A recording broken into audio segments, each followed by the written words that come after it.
have an opportunity here to provide leadership, support, and a voice to the voiceless. The sacrifices that we made during our service do not end here. We carry on. We push forward, and we give hope and inspiration through love, community, and support. Stay free.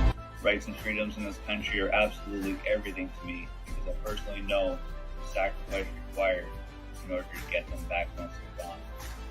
So when my brothers and sisters call Stand 2, be sure I'll be there. Legacy media will play their games, right? Like, this isn't about this or that. This is about freedom, period. The only thing necessary for evil to triumph is for good men to do nothing. Brothers and sisters in uniform, whether you're a police officer, military, check your hearts. Look where we're going. Man, wake up. I beg you. If the veterans can't stand up and get a message across to the government, I don't know who can. I don't know. But we're going to give it our best shot. And I think we have a chance to win this and do it. But we need your help. And we need you to come, and we need you to stand too. Thanks for listening, everybody. We'll talk again soon.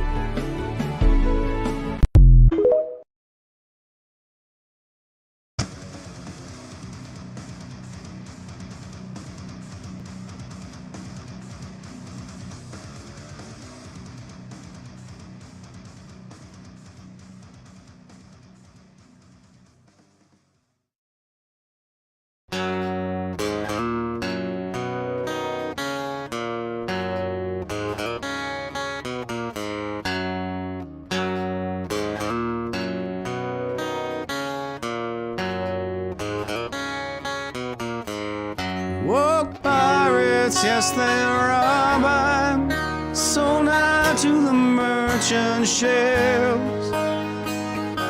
Minutes after they took out from the bottomless pit, my hand was made strong by the hand of the Almighty. We forward in this generation triumphantly. Won't you help to sing these songs of freedom? It's all I ever have. Redemption songs, redemption songs.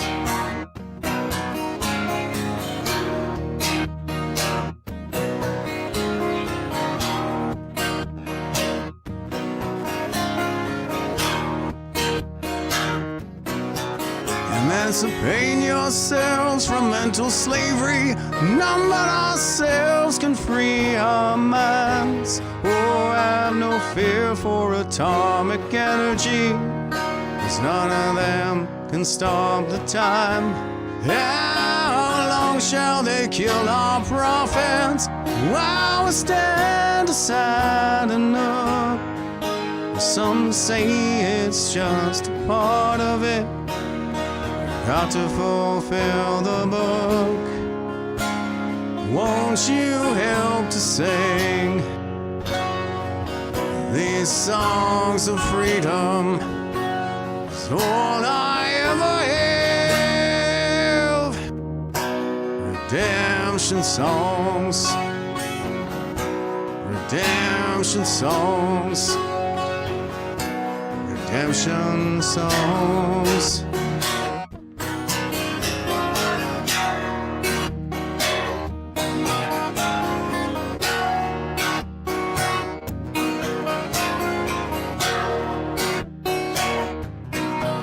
Emancipate yourselves from mental slavery. None but ourselves can free our minds. Oh, have no fear for atomic energy, 'cause none of them can stop the time. How long shall they kill our prophets while we stand aside and look? some say it's just a part of it. Got to fulfill the book. Won't you help to sing these songs of freedom?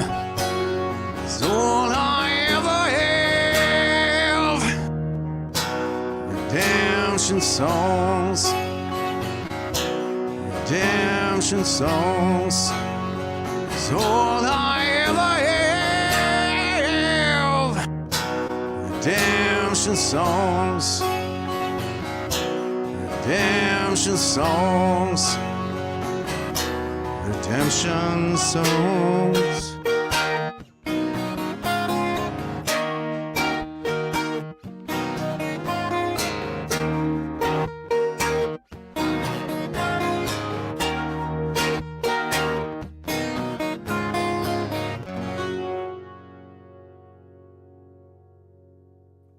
Hey, what's up, troops? Jeff Evely, the Magnanimous GenX'er Male, back with you now on this second day of April 2024, and I practice radical candor. Got a great show lined up for you this evening, everybody. Chris Dacey is in the house. I got him backstage right now. He's been having a heck of a time out there over the past week or so. Well, the last weekend was really hectic. I think everybody can't help but notice that. So we're going to dive into some of what he's been tracking here, and it's going to be awesome. So, but before I get into it, I'll say good evening to everybody. Rob over on Rumble was the first one on the board this evening. He says, good afternoon, evening, everybody, giving us the victory and the maple leaf. Thanks, Rob, for always being with us, man. I appreciate you. Caveman Steve has given us double slashy, and what's the vertical line called? Okay, but I'll take it as a triple slashy right back at you, brother, because he's got a goat and an 8-ball right there as well. And Dwayne is saying, hey brother, how you doing, man? Thanks for being with us. And Messiah says, good afternoon, Sergeant Major Evely. Good afternoon to you. Thanks for being with us. All right, and Patricia's over here on Facebook says, hello, giving us the hearts, Canada flag hearts. And Terry says, good evening, everybody. Robin says, already here, folks. Patricia says, has anyone been out to the protest? I did in town yesterday. I went out yesterday as well. I was hoping I could get back today, but I had some appointments I had to go to, and I really wanted to get back on a stream here tonight. So I'll take a shot out tomorrow, I think. Maybe bring everybody some lunch or something. And Kristen is, well, she looks pretty sad. I think that might have been during the opening theme song there. Yeah, I know it really kind of gets you in the feels there in a few spots.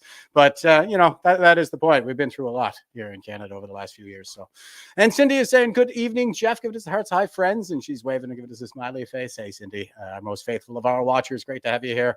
And Jumbo says, nice evening, everyone. Triple slashy. Darlene says, hello, all you great Canadians, sending love your way, and all kinds of hearts coming behind that. Thanks, Darlene, for being with us from New Brunswick, who have been kicking ass over the last few days. That was really great to see. We'll talk about that here soon when I bring Chris in. But before I do that, I'll go to our philosophy quote for the day. This is Friedrich Nietzsche. And I invoke Nietzsche a lot around here, especially when it comes to I guess the state cult that we're up against right now. That seems to be, well, I mean, it seems to be Nietzsche's, he forecasted basically that once we did away with any need for God in our society, that we would put that religious impulse into something, and it turned out to be the state.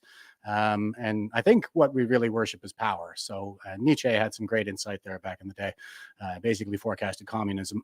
And now it's just our turn to deal with that. Anyway, Nietzsche says, quote, nobody is more inferior than those who insist on being equal, close quote. Yeah, sound familiar? It seems like it's always, you know, kind of the weak who commodify victimhood and then engage in this kind of emotional blackmail that we see all the cry bullies out there on the left engaging in, especially, well, I would say it's been getting worse over the last several years, but yeah, that's been going on for a while, and it's really intensified as of late. Okay, and here is our meme. So here we have a sign. It says Gaypril. April 2024, uplifting and celebrating our LGBTQ plus community. Well, it's about time, right? I mean, it's about time we started giving them some recognition, because they would otherwise not exist, or at least be invisible, were it not for, you know, Gabriel and whatnot. All right, of course, that is a joke, but it could be real. And that's what makes it a good meme, right? It's like, yeah, that could be real. I'm not so sure. I got to think about that one. And I'm going to go ahead and bring Chris on in here, everybody. Chris Dacey, how you doing, brother? Thanks for being with us. Hey, I'm doing good. Is that him? I saw that earlier today, and I just did a double. I thought it was real. I mean, we're on the heels, or just on about to go into Pride season here, which is a month long of Pride, and coming off of Transgender Day of Visibility / Easter. I just saw that and assumed it was real. I mean, it could be. I could be mistaken. I took it to be a joke. It might have had something to do with the way that it was being posted by the poster, but you know what? I'm not so sure now. Well, that's telling, I guess, of where we are, right? When we see these things, and we don't know if it's satire, if it's real life. Like, we're living in an absolute upside down clown world, so you never know. I mean, the truth is stranger than fiction. And Orwell said that 1984 was satire, but it wasn't far off. Like we're pretty much there. And speaking of upside down crazy stuff going on out there, here is James O'Keefe with kind of out of the blue announcement. It's just a couple of minutes long here, guys. Let's check this one out. This is really difficult, what I'm about to say, and I've thought long and hard about this, but I've been doing this for 20 years, and I think every man has his breaking point. Just the number of attacks, the number of betrayals, federal government now doing surveillance, and FBI and IRS, and just constant state attorneys general lawsuits. I have to raise millions of dollars, and I just don't think I can take it anymore. And it's just too much for one man to bear. And now looks like the company I founded is suing me. That might go to trial. Just constant litigation. I just don't think I can take it anymore. And the attacks come from all directions with unrelenting force. I don't know. After 20 years of doing this, I don't think it matters anymore. I don't think exposing them, nothing ever happens to these people. Truth doesn't really mean anything anymore. So I'm sad to announce, I'm sorry to say that I've decided to, there's no easy way to say this, but I've decided to never surrender, never give up, never quit. I will never surrender. April Fools. Oh, and even Rick Astley does.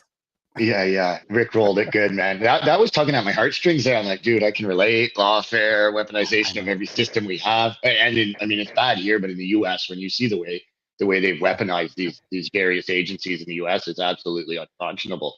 It's disgusting. Yeah, it's the way I kind of explain it to the Americans is it's like, we're a lot like the US, but the US is more polarized. It's like they have more of everything at the extremes of the political spectrum. But in Canada, it's like we're all on the left. So we don't go as far as, say, their left does with January 6th. We had our Coots 4, of course, but they actually have hundreds of people who are still in jail like 4 years later. Yeah, and including journalists that they've gone after, people who were there, like people just randomly walking by. If your political leanings are the wrong way and you were there, man, you're in big trouble. Yeah, no doubt.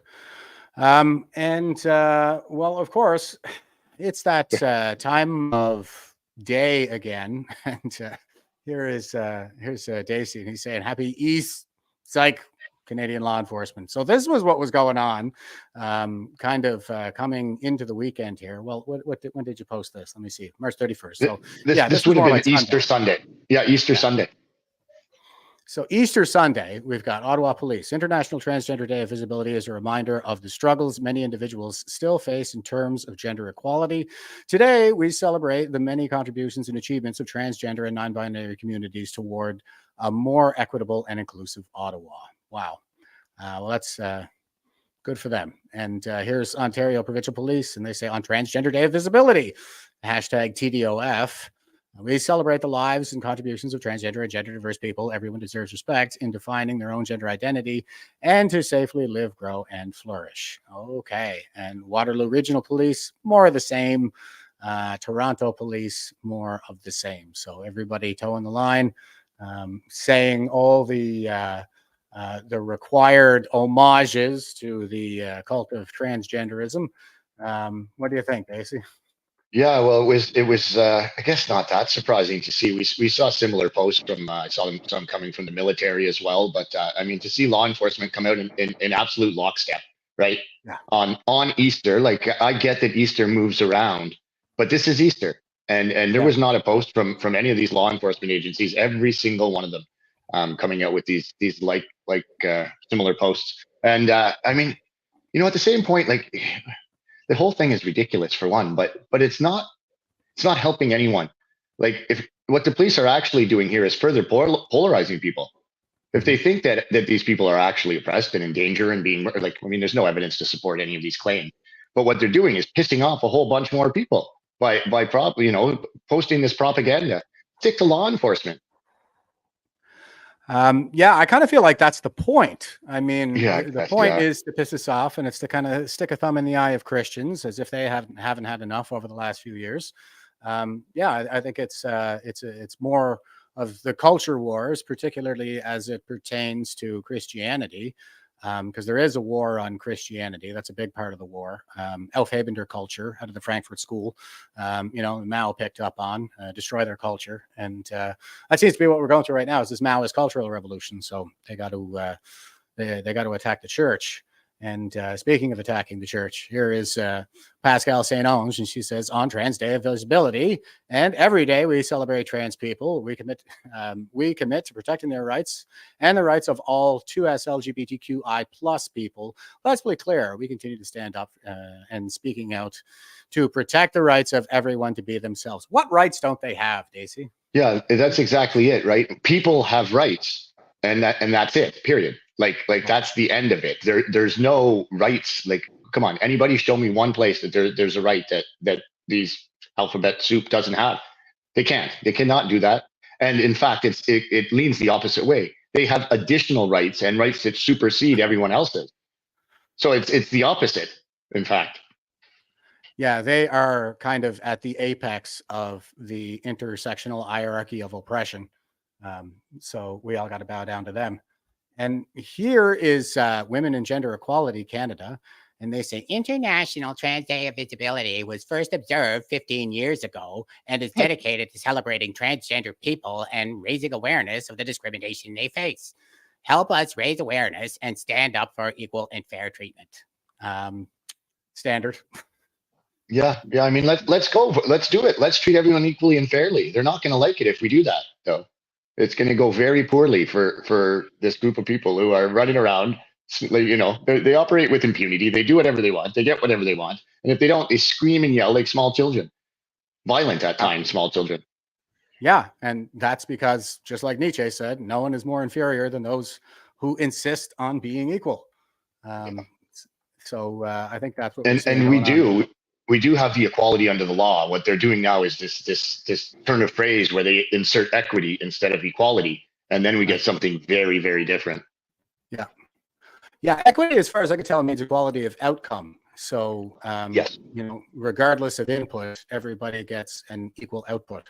It doesn't really have anything to do with. It doesn't really have much to do with lifting people up so much as it does holding people back, so that everyone is equally miserable. Yeah. So exactly, that's exactly what it is. And speaking of being miserable, here's Veterans Affairs Canada being absolutely miserable, and they're saying, we want to wish veterans, current members of the Canadian Forces, and RCMP police and their families a happy March holiday season. And we have 2 Navy cooks here, females, and they are, it looks like on a ship or might be an old building or something. I'm going to say ship, and they have a tray of deviled eggs that are colored, and this is being tweeted out on March 29th, so that would have been Good Friday. And they're calling, my comment on it was, break your Ramadan fast with some transgender Day of Visibility eggs, courtesy of Veterans Affairs Canada. Dude, that's a pretty good one. Yeah, that's a pretty good comment, man. I don't even know if the only thing that would make this better is if someone photoshopped Clayton Goodwin's face onto one of those characters. That might make my day, dude. Oh, I think we're gonna have to make that happen now. Yeah, I think 1,000%. it could be all right. If anybody needs a photo, I can send them to them later. I got a whole file on Clayton. Yeah. Who's? Oh yeah, yeah. Dacey's the man with all kinds of file folders. You don't want to mess with this guy. So yeah, we definitely got to make that happen. And here is the OPP, and I'm kind of going back to the cops here. They say on Transgender Day of Visibility, we celebrate the lives and contributions of transgender and gender diverse people. Everyone deserves respect, and blah blah blah. And Dacey was retweeting this, and I thought this was very succinct, Dacey, to the point. He says, Christ is king. And he's got a graphic here that says, he is risen, Matthew 28:6. So I think you picked up on the fact that this is kind of an attack on Christianity as well, huh? Yeah, he is risen indeed. I mean, I don't normally, I kind of take Sundays off for the most part, or kind of do my own thing and don't get too into the weeds, but I had to follow this stuff. I was being bombarded with it everywhere. And yeah, man, it was all the police. I mean, I sent quite a few of those he is risen, those posts, and Christ is king. Hey, it's Easter, guys.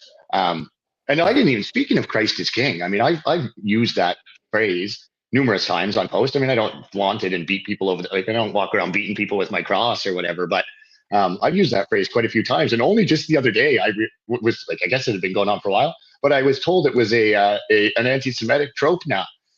I was just going I didn't even know. Yeah. People were all freaking out. I didn't do it to cause a stir. I mean, had I known, I would have posted it 10 more times or whatever, but not to be anti-Semitic, but because I believe it to be true. Well, and it's just Christianity that needs to hold back, Yeah.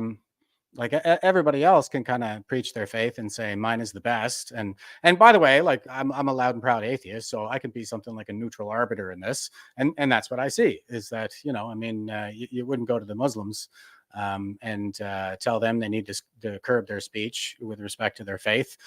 They say Allahu Akbar. That literally means Allah is the greatest. I mean, you can be proud of your faith if you're a Muslim, but not if you're a Christian, right? Yeah. I mean, and that's across the board, right? You can burn down churches, and that seems to be all right. You can. There's a lot of things that just don't equate.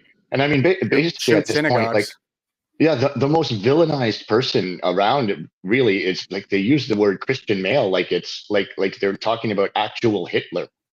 And that's become common use. Like, I mean, the media uses it, people online. It's not just extremists that are doing this. I mean, this is mainstream media pushes this kind of narrative. It's kind of wild to see.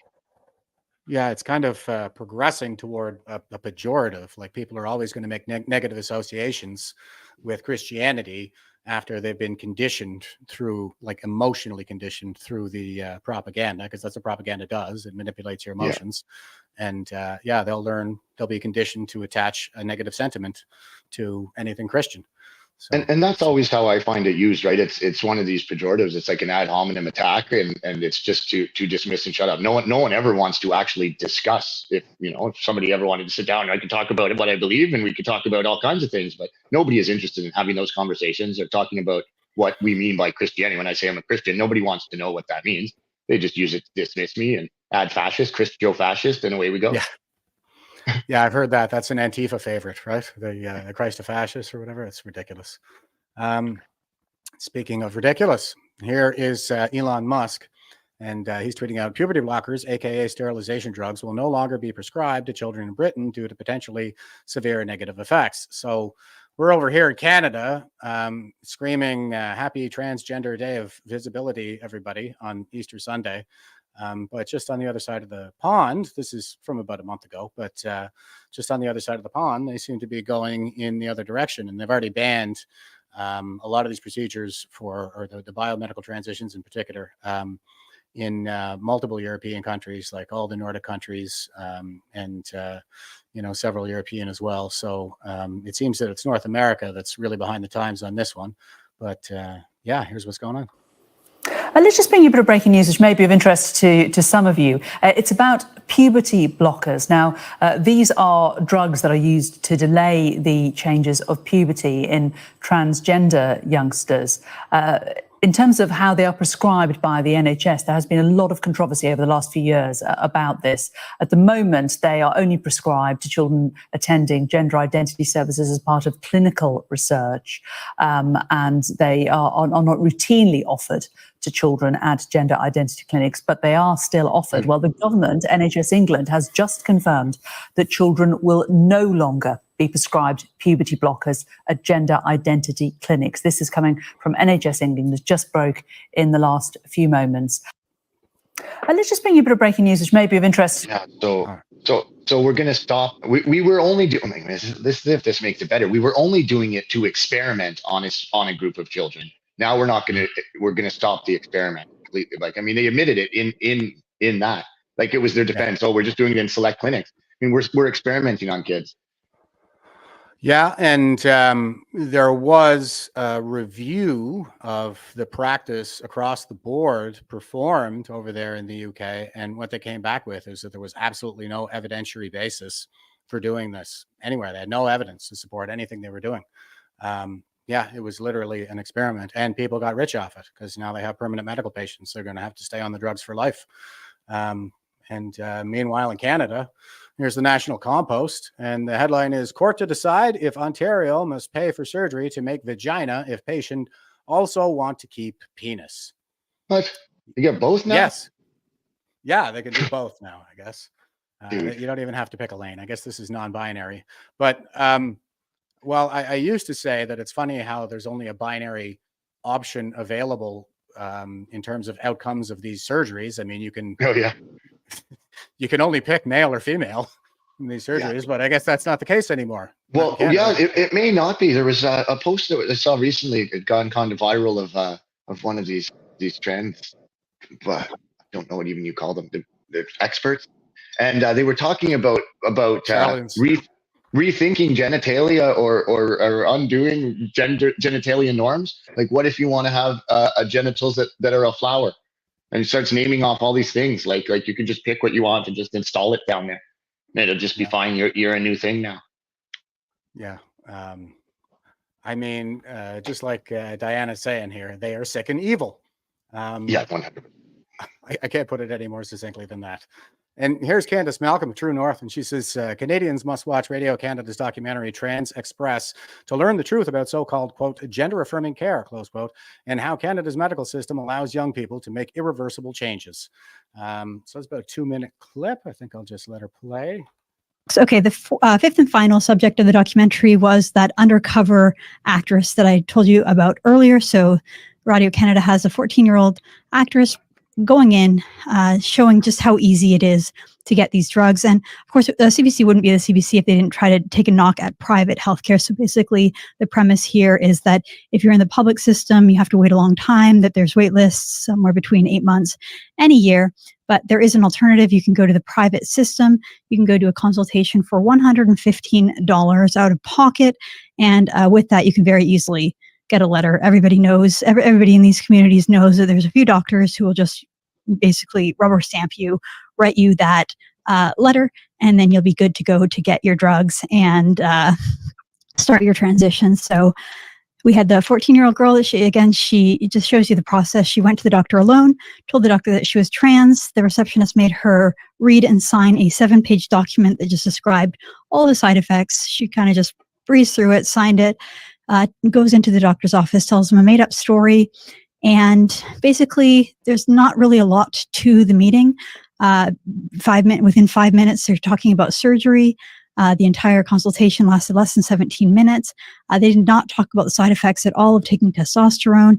The doctor did mention that she would not be able to have children in the future. And as a 14-year-old girl, I don't know any 14-year-old girl who can think that far ahead to decide whether or not they want children at that age. But at the time, she just, shrugged it off, said, yeah, that's fine. And just like that, she was given the green light to start a chemical treatment towards self-sterilization. So it is pretty unbelievable stuff. And again, great research and great journalism from Radio Canada. Yeah, 14 years old. What do you think, Dacey? Yeah, and this stuff doesn't happen in Canada, right? Of course it does. And this is kind of like, reminiscent to me of, down like say a place like Florida in the US where you had these, you go and you get a prescription for opiates. You just go in, everyone gets a prescription. It's like pill farms, except they're using children. It's I disgusting. mean, I guess they're Marxist. You got to get them while they're young. Yeah, I mean, there's so many layers to that evil there. Like, and I mean, when you start breaking down and thinking about why it's being done, it's not just that I don't really understand the secondary and tertiary effects of what I'm doing. I mean, this is being done by design. People are pushing this, and there's a reason that they're targeting children. They want, and birth rates are plummeting, and they don't want us having children. Like, all of this is by design. And when you start really thinking about it, it's easy to put on a smile and kind of joke like, clown world. But when you start thinking about what's really going on here, it's terrifying, honestly. Yeah. Scary stuff. Yeah. And speaking of scary stuff, I mean, here's Libs of TikTok, and they say, just going to drop this here. This is the person who invented Trans Day of Visibility. Here they are. I don't know what to tell you. If you're just listening, this is very clearly a man dressed up as a woman. And I mean, judge for yourself. Like could be like a Danny DeVito playing the penguin looking kind of person, like it's thank you, Dacey. You would almost swear that this is made up. Like, this can't be real, but it's 100% real. Yeah. Like, you don't go out like that. You're visible already, my man. You don't need a day. Like, you walk out like that and you are plenty visible. And that's what you want, right? You want everyone paying attention, everyone calling you whatever made up thing you want to be called, and everyone doing exactly what you say. The world needs to adjust to you. Yeah. Yeah. And the world does adjust to them. Here is this individual who is a natal male, as in a male, and they're in a women's prison. This is Genevieve Gluck says, this is Harvey Marcelin, a transgender serial killer who identifies as a lesbian and is currently in a women's prison at Rikers Island. Harvey, who calls himself Marceline, dismembered women after killing them in a pattern of sexual criminality that he repeated over several decades. He was profiled sympathetically by the New York Times in 2022 after his latest arrest, when he was discovered with a woman's severed legs in his possession. Quote, transgender people are far more likely to become victims of violence, not perpetrators, close quote, read the New York Times, which referred to him as female and attributes Marcelin's history of violence against women as part of his gender identity conflict. With 2 prior murder convictions, he was released from prison and granted access to a shelter for women, where he was interacting with his 3rd victim, despite objections from the staff. One woman employed at a housing alternative for elderly residents had her employment terminated after she complained that he was following her home from her job as she drove, while he also was in possession of a firearm. Marcelin first began to, quote, identify as a woman, close quote, while in prison for his 2nd murder, where he met a transgender sex offender inmate who encouraged him to take estrogen. He describes his male side as a pimp and blamed his female victims for inciting him to violence. Quote, I tell them there's a side of me you don't want to see, but they don't listen, close quote. When asked about his tendency to erupt in a violent rage, Marcelin said his outbursts felt, quote, liberating, close quote, as he let his, quote, macho side come out, close quote. He went on to say he, quote, covers up by being a woman, close quote, because he doesn't like his male rage. Seems like he's kind of hitting all of the 3rd and 4th wave feminist check marks there, just to make sure that the politically correct will be accepting of this charade. And they act like there are no consequences for this, but this is putting women at risk, right? Well, yeah. I mean, not only did they unleash a psychopathic serial killer that targets women, like, into society, they locked women up with him. Like, they put the predator in with the prey. Yeah. And then they allowed it. It sounds like they let him out, and he stalked his next victim in a women's shelter. So they let him out. They let him into a woman's shelter. They literally hand him his prey on a silver platter. Yeah, put the fox in the hen house. Yeah, man, it's beyond evil. And anyone involved in this, like, I mean, all these people are culpable. If he killed another person, every one of those people has blood on their hands. Yeah, that's a good point. They're definitely complicit in that, right? All of these. Yeah, absolutely disgusting. it's like human sacrifice, functionally speaking, right? Sacrificing children and women and all on the altar of political correctness to the gods of progressive self-righteousness. Yeah, I mean, a lot of people say it. They'll say it's a death cult, and I mean, I was kind of apprehensive to use that word at first, but I've used it now. I mean, you look at the numbers of made and then being pushed on it. We're seeing just recently a young like fairly young autistic person. They tried to go to court to stop. Like, this person had no physical disability, no long-term terminal prognosis, nothing like this. And yeah, they're gonna help that person kill themselves. I know. Yeah. And if you're reluctant to use the word death cult, well, here's Libs of TikTok again, and they're saying Trans Day of Visibility. A trans person burned down this 117. What's that? Was reluctant, not anymore. Yeah, not so reluctant. Sorry. Yeah. Got it. So they say a trans person burned down this 117-year-old church in Portland. Cameron David Storer was charged with 2 counts of first-degree arson, 1 count of second-degree arson, and 2 counts of second-degree burglary. Speaking of the war on Christianity, that clearly the 2S LGBTQAI plus ampersand asterisk Octothorpe Club are part of the war against. Here we see where they intersect through the lens of intersectionality. Yay, the Marxist praxis lens, by the way. Well, this is something we've been tracking around here for a while. Like, there have been multiple mass shootings that are perpetrated by trans people. These, victimizers end up in female prisons. Here's Andy No, and he's saying, remember these trans faces. This is the Kosh shooter identifies as non-binary. The Denver shooter identifies as trans. Aberdeen shooter identifies as trans. Nashville shooter identifies as trans.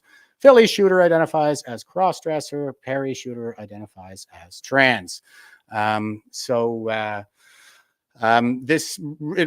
me, it really seems to be the case. They're sowing chaos in our society, and they're just empowering all of the most evil people among us, I think, giving them this, they've commodified victimhood to the point that these people can use that as a social license to kind of commit evil acts, and as if they were righteous somehow, because it's in the name of their religion. What do you think? Yeah, and yeah, that chaos thing I think you hit on that's important, right? They're sowing chaos everywhere, and then they use the chaos to further their agenda, right? So it's almost like a feedback loop in that way. They keep doing it. Things get more and more chaotic. They embolden certain people while they crush and push down other people. And it gets polarized fast. And when one side is encouraged and emboldened like this, and the other side is, people who are not breaking laws are being punished and attacked and vilified. Things get pretty sideways pretty quick.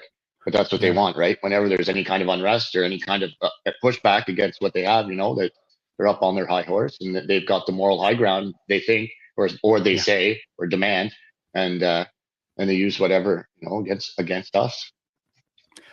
Yeah, they're bullies, cry bullies, to be specific. But and there's 2 things you got to do when you're standing up to a bully there, folks. It's number 1, talk to him like he's nothing. Number 2, always double down. Whatever it is he's doing to you, you just do it right back to him, and you do it double. That's what I think we got to do with these people, is just kind of turn it back around on them, and don't give them any respect. Like they're no, and like mercilessly mock them at every opportunity you can. They can't take it. They can't take mockery. They cannot handle humor. We had a situation in Ottawa where Danger Cats were in town too over the weekend, and the left mobilized to try to shut them down, and they ended up getting another venue and going anyways, and everything turned out okay. Patriot Smoothie ended up going. And actually, speaking with him, he said, it was like, compared to some stuff you'd see at just any comedy club, it was fairly tame. He was surprised how tame it was, actually. But, this is just one of those things where people will, they have no comedy allowed, no jokes, no anything that they don't agree with. If you're not only don't agree with, you got to be outwardly parroting every one of their talking points. Otherwise, you're evil, Nazi, fascist, shut them down. Yeah, and just for anybody who's maybe not following the Marxist mass line that we're being subjected to, like Frankfurt School style, that's just what they call anybody who resists or reacts. Reactionary is the Marxist term that we teach in our political science programs. And anybody who stands up to the communist takeover, they just call them a Nazi. Anybody to the right of Stalin is a Nazi, really, but.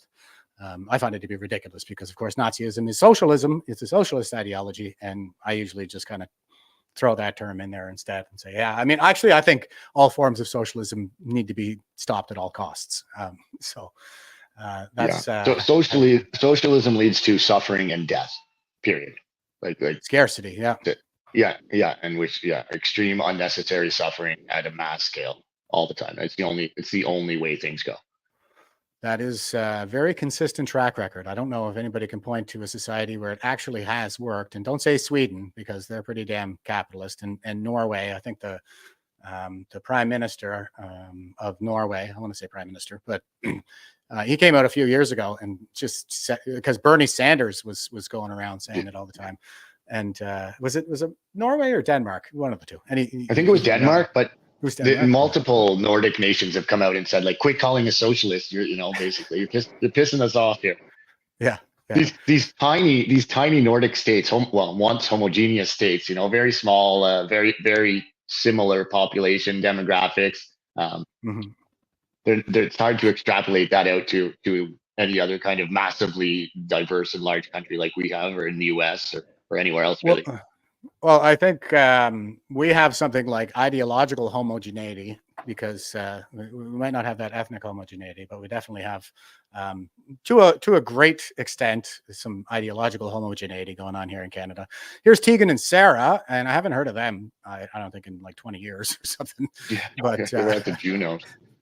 Oh, is that right? See, I don't care. Yeah. Talking smack about Alberta at the Junos. In between the Punjabi or Indian East Indian tunes. Yeah, that was not well thought out, or was it? Right? Yeah, exactly. Was it on purpose? Yeah. When they accidentally sang the Canadian anthem in Punjabi out in Winnipeg, there, like, what happened to French and English, guys? Yeah, that's right. There was quite the stink about that, but doesn't look like they're letting up on that front either. Fabian culture. Not that I really blame the Indians on that one. It's our leaders, and yeah. Oh yeah, 100%. I mean, they'll use anybody. They don't care. They pick a group that our leaders and the powers that be will use them. Yeah, exactly.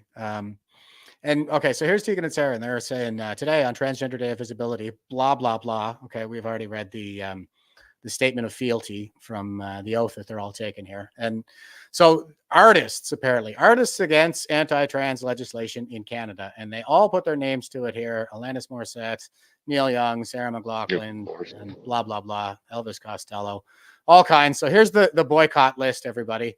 Boycott art. Let's get this on the go. Jesus, man, they just want to ruin everything. Yeah. But curious, says Joanne, the White House Spanish language social media account didn't mention Transgender Day of Visibility. So they have the same thing going down in the US, but curiously enough, the Spanish language social media accounts for the White House didn't circulate all this Transgender Day of Visibility stuff. Any guesses as to why that might be there, Dacey? Yeah, that's not surprising at all. I mean, those groups from down there. I mean, many of them will be Christians, for one. Tend to be much more conservative, at least, than the modern U.S. And actually, a huge number would be Catholic down there. I mean, that's just the way it is.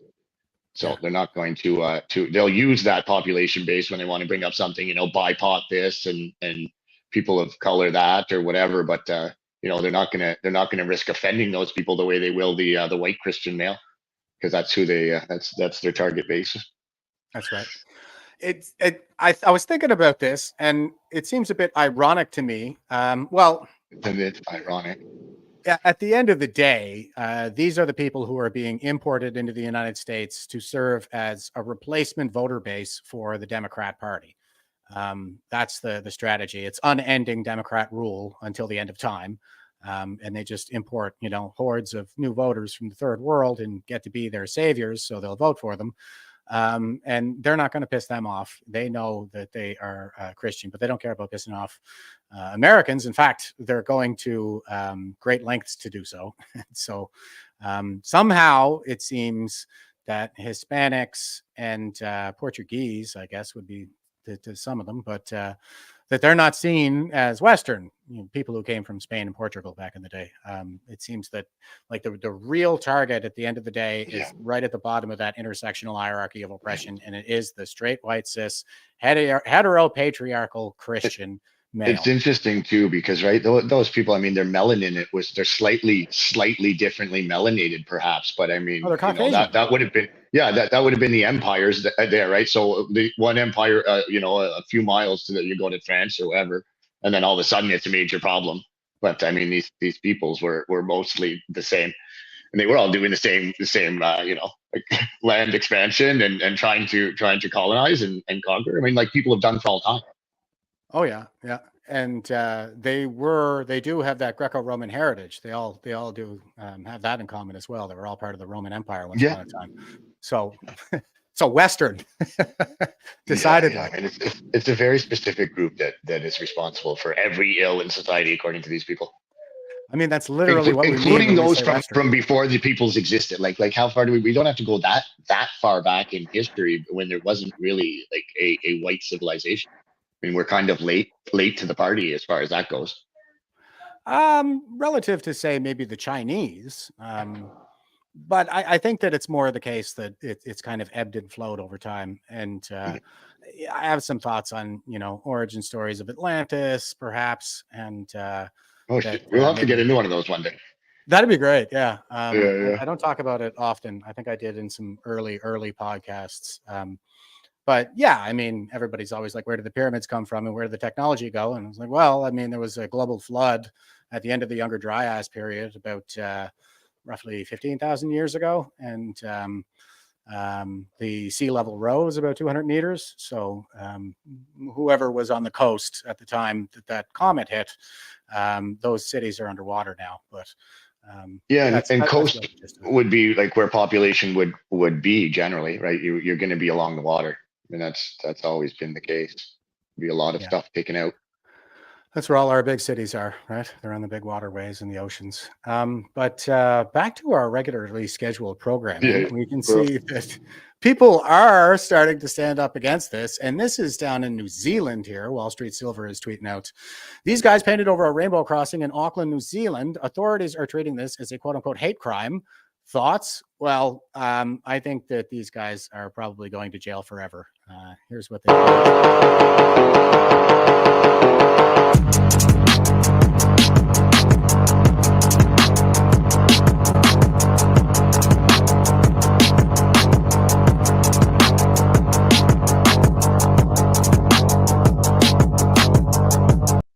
Okay, you get the idea. So nationwide manhunt, I'm sure, is underway. Just similar to like that's like doing a burnout, but this is far worse.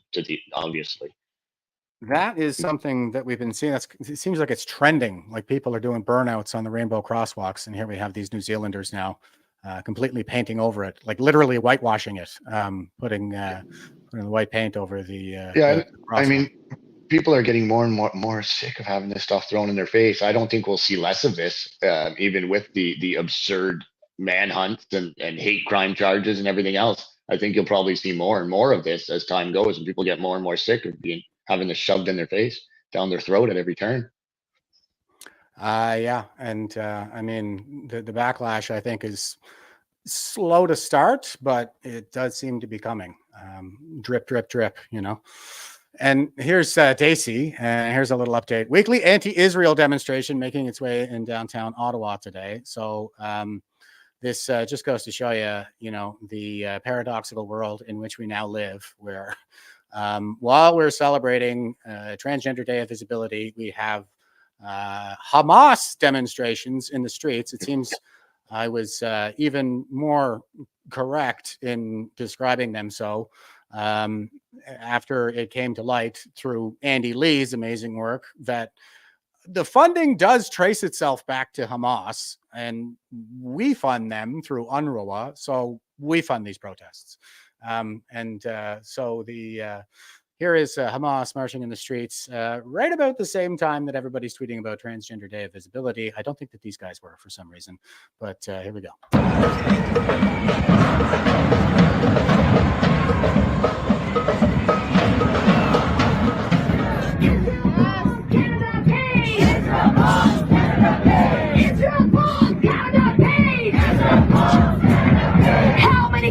What? Israel bombs, Canada pays? Is that what they're saying? Oh, you're muted, Dacey. Yeah, that's what I'm hearing now. There was times where that used to be a chant that I'm almost positive was Canada burns, but I may have got that one wrong back then too. Oh, really? Because I was still under the impression it was Israel bombs, Canada burns. That's what it sounded like when we first listened to it. Yeah, that's what they were like before. They may have adapted. Like, I mean, that went pretty viral too. Of them walking by the Prime Minister's house, they were popping off smoke at some of these things. So perhaps they have lightened their rhetoric a little bit. I don't really know. These damn chants man. I listen to them. I've been around this so much. These things are embedded in my head now, man. The drum lines, I catch myself like walking through the living room and I'm like talking about Viva Viva Palestina in my head. Oh my goodness. It's hypnotic. Oh, dude. Yeah. No, I mean, that's the point, right? It is the point. Yeah. I think that's what the story of the Pied Piper is all about, really. I mean, and look at these people, just like the Pied Piper, led rats through the streets. They dance like marionettes, swaying to the symphony of destruction. All right, let's finish. It's I can kill today. We demand an arms embargo. We demand an arms embargo. We demand an arms embargo. We demand an arms embargo. We demand an arms embargo.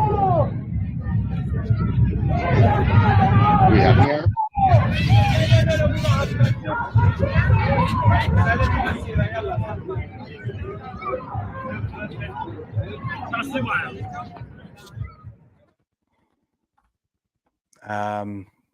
Yeah, and sorry, I lost what I was going to say there, but it was Lana was just asking, is this what they are saying? What are they saying in those chants, Dacey? Well, I mean, they got lots of different things. Normally they're chanting from the river to the sea. I don't want to get us banned for hate speech, but that seems to be not allowed to be written in places, but you can chant it in the streets. They were demanding an arms embargo there. And my thought was that we probably don't have any arms. Do we? Well, no, of course not. We sent them all to Ukraine. Not that we really had enough to defend ourselves with in the first place. But there was a statement that they did a vote in the House of Commons to stop all weapons transfers or funding for weapons to Israel. They made this like declaration that there's not going to be any of that going on around here. And it turns out that we haven't actually sent them anything for military aid in 30 plus years. Yeah. We've been taking credit. They're always support Israel, all this, we've been saying this forever. Never sent them a damn thing. Well, the progressive ideology is eating itself, I think. Yeah, man. It's inevitable, right? Like, yeah. Because how do you decide between the Jews and the Muslims, which one is more intersectional, hierarchically oppressed? And I think the voter base, the voting power is clearly with the Muslims right now.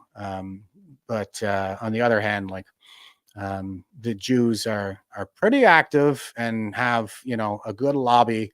So Joe Biden's having the same problem. He can't really seem to come to a coherent position on the conflict in the Middle East. And it's the same thing with Trudeau, because all these guys really know how to do is pander. And in this case, this is not one of those situations that's so simple. So they're having a really tough time with it. Yeah, I mean the woke and like these people will always eat their own. It's only a matter of time before it happens. And I mean I've seen degrees of this so many times. Like little microcosms of it where you like Deanna and yelling at a Muslim kid about a thing that's just saying to the Jewish woman who's holding an LGBT, like an Israeli flag, but an LGBT colors. Like, you get these worlds that collide, and as this thing walks by, and you got the one guy walking by with the trans flag wearing like the scarf and the whole thing. Like, what the heck, man? Gays for Gaza walking through. Oh yeah, dude, it's so wild, man. Queers for Palestine. It's like chickens for Yeah. KFC. Yeah, that is the and it's an incoherent philosophy, so it is doomed to failure. It's really just a question of whether it's going to drag us all down with it or not. Yeah, well, and a lot of people make the mistake of trying to logic their way through it, right? And make logical arguments against this stuff. Like, you can't do that. It won't work. So if you start trying to get into that and explain it and have a logical conversation with any of these people, it just won't work. So the best thing to do is not engage in that, because as soon as you do, you're losing. You've lost. Like if you're in something approaching something similar to a debate with one of these people, my advice is, because I do think the philosophy beats sophistry any day, and what Socrates did back in the day during his fourth turning, well, no, that would have been a second turning, the story, but I digress. The thing that he did to defeat sophistry was he applied the Socratic method, where he just kind of asked these questions and probe into people's positions to see how well they can support them, and just try to get them to explain their own position, right? Instead of giving them the counter position, the counterpoint. I try to get them engaged by asking them questions, and hey, I just want to understand. I'm trying to improve myself, and you are the one who is bestowing upon me knowledge, so please help me to understand how to achieve this knowledge. And they can't do it, right? They can't support any of their positions because they're incoherent. So it's nice to see them kind of implode on the spot when I can pull it off. Yeah, I've seen that technique used a few times, like masterfully, actually. And I mean, that's the kind of thing where you have to go in knowing what you're trying to do and be ready for ridiculousness. And either way, you end up getting kind of what you need. Sometimes when these people implode on themselves and have nothing to say, or just start screaming at you, I mean, you get your answer right away. Yeah, it's it's kind of like the blasphemy reaction. They just cry heresy and go for the pitchforks. So that's why sometimes it's like, explain the faith. Okay. Like I'm not blaspheming right now. I'm not saying anything heretical. I want you to, teach me. And, it goes nowhere. And then when it does, well, at the very least, they'll be a little bit more modest, as has been my experience, at least. So this is Meher Arar, and he's the guy who got snatched up by the Americans in the post 9/11 era. And he, ended up being deported to Syria and spent some time in a Syrian prison getting tortured before he ended up back here in Canada. And he's an engineer of some kind. I can't remember what, but here he is on Twitter, and he's saying, "It is so uncivilized to disturb us while we are committing and supporting genocide." Okay. I feel like I want to dig into this guy's background a little bit more after seeing him tweet this, because he's retweeting Mayor Jeremy Levi, and he says, "I've been emphasizing since October 7th that while it begins with the Jews, it certainly doesn't end there.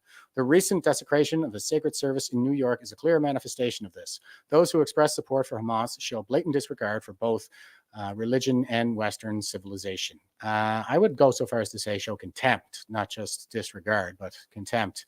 I did a whole live stream on this shortly after October 7th when it was titled "After Saturday Comes Sunday," and that's a Middle Eastern proverb.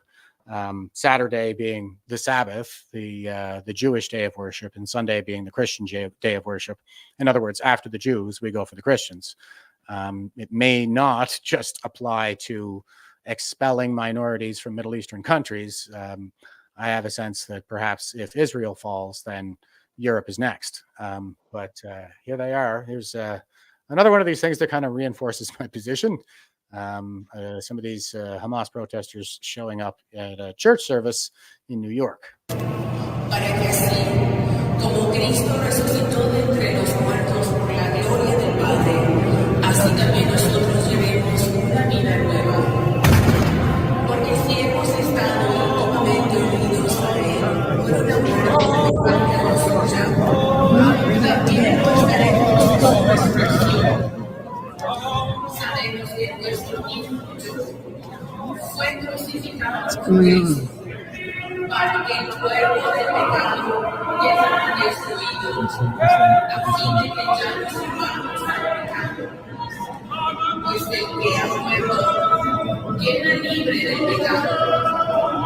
Por lo tanto, si hemos muerto con Cristo, estamos en cruz y también vivimos con Él. Pues sabemos que Cristo, una vez resucitado de entre los muertos, ya no podrá morir. La muerte ya no tiene dominio sobre Él. Porque al morir, murió el pecado. Okay, so it goes on for about another minute or so here. They basically took over the diocese with their banner, and I think they're actually in the middle of because this is March 31st that was posted, so definitely looks like Easter services. an Easter mass that's taking place there in New York, and these people it's actually illegal to interrupt a religious service in Canada. I don't know about the United States. I'd be surprised if they didn't have similar laws.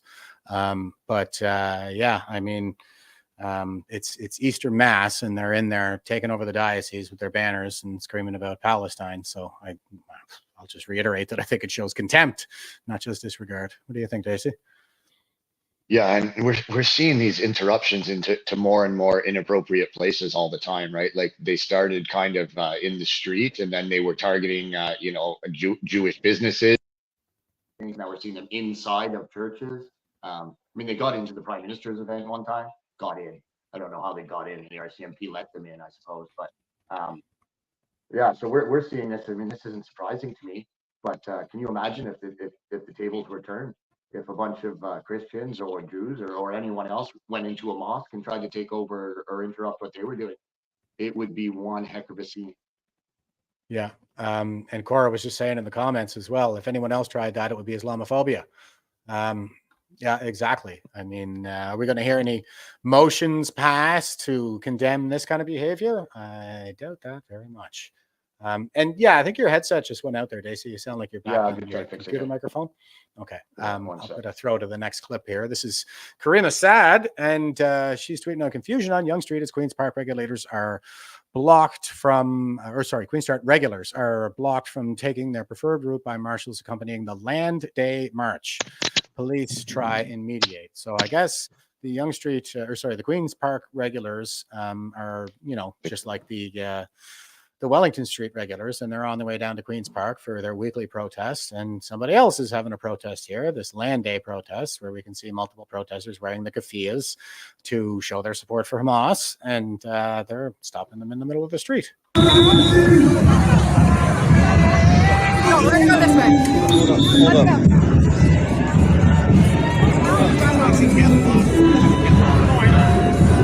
Let's go. Let's go.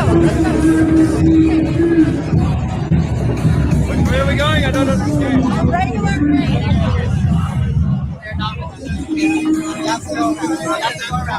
Why do we have to go around? It's a different rally.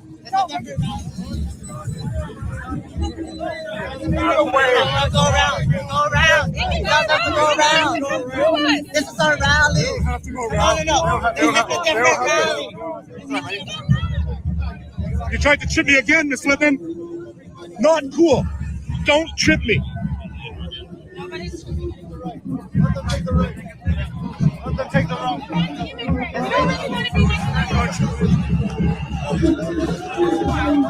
different views. It's fine, right? Yeah, it's fine. As long as you guys don't start taking it's a different message. Let's mix things up. It's a different message. Okay, I don't understand. That's allowed. A different message is allowed. Yeah. It's called freedom of speech. Yeah, and I mean, to the nerve of trying to stop people, like these Toronto group has been having this regular march for 2 years now in this, and to try to tell people that they're not allowed to move, or, your opinion doesn't align with mine, so you got to get the heck out of here. It's absolutely wild. Yeah, it's completely insane and tyrannical. We can see that these people are tyrants. That's what it comes down to. And here's Mark Wickinson. He's saying the situation at Parliament and Gerrard is pretty volatile at the moment. So this is Toronto as well. I believe he means Parliament Street and Gerrard. But here's what was going on. This was basically going viral. You're being recorded. I haven't touched you. Don't touch me. So if you're just listening, some of these protesters are kind of walking right up to the police line. The police are telling them to move back and giving them a little shove. I think a lot of us know what that's like, but here we go. Come down. Don't be tough on people. I haven't done anything to you. Nobody touched you.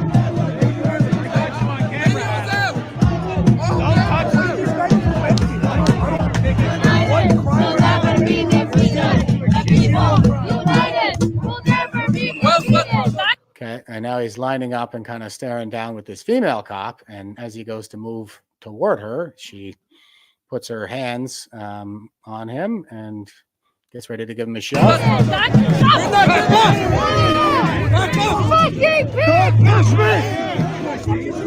Don't push me! Don't push me! Don't push me! Don't push me! There's no warning! I didn't do anything! You're just hurting me!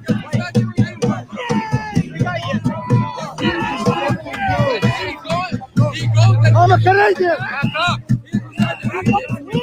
You are hurting people! What's the matter?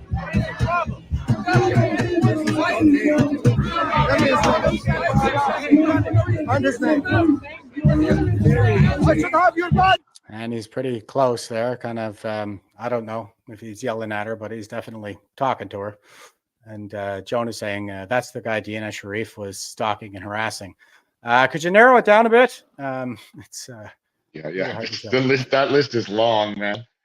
I don't know if they're talking about me or they're talking about that leader of the stuff in Toronto. I know she did go down there to Toronto recently and was running around in the middle of the David Menzies arrest. And I mean, she gets around too, I guess. Yeah, I saw some of that. Comedic relief, I guess. And there's a good shot of the incident. And Mark is saying a photo of the courageous Toronto police officer from the video below here staring down one of the event organizers, Naved Awan of Palestine. So there's, remember that name, Naved Awan, because we're going to come back to him. Well, here's what ended up happening a little bit later on. Rowan is tweeting this out. Rowan the Stallion. He's a great account to follow.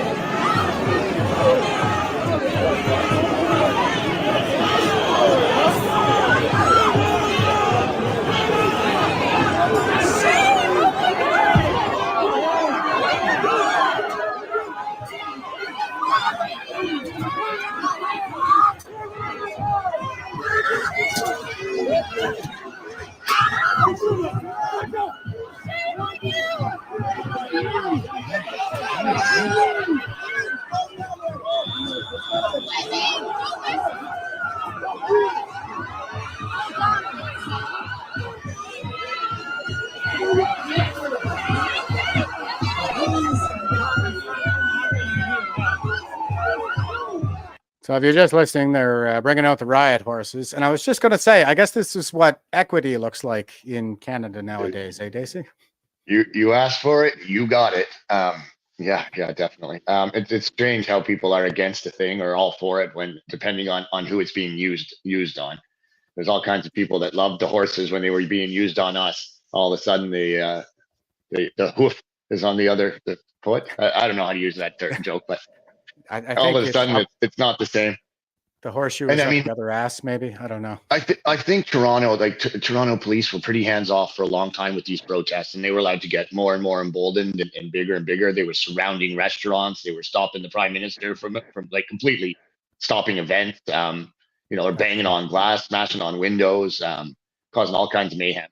And they took a long time before they started even remotely really policing this. And these things have grown to such a size that this kind of is. I mean, with a crowd like that, I don't really know what else you could do to disperse it. I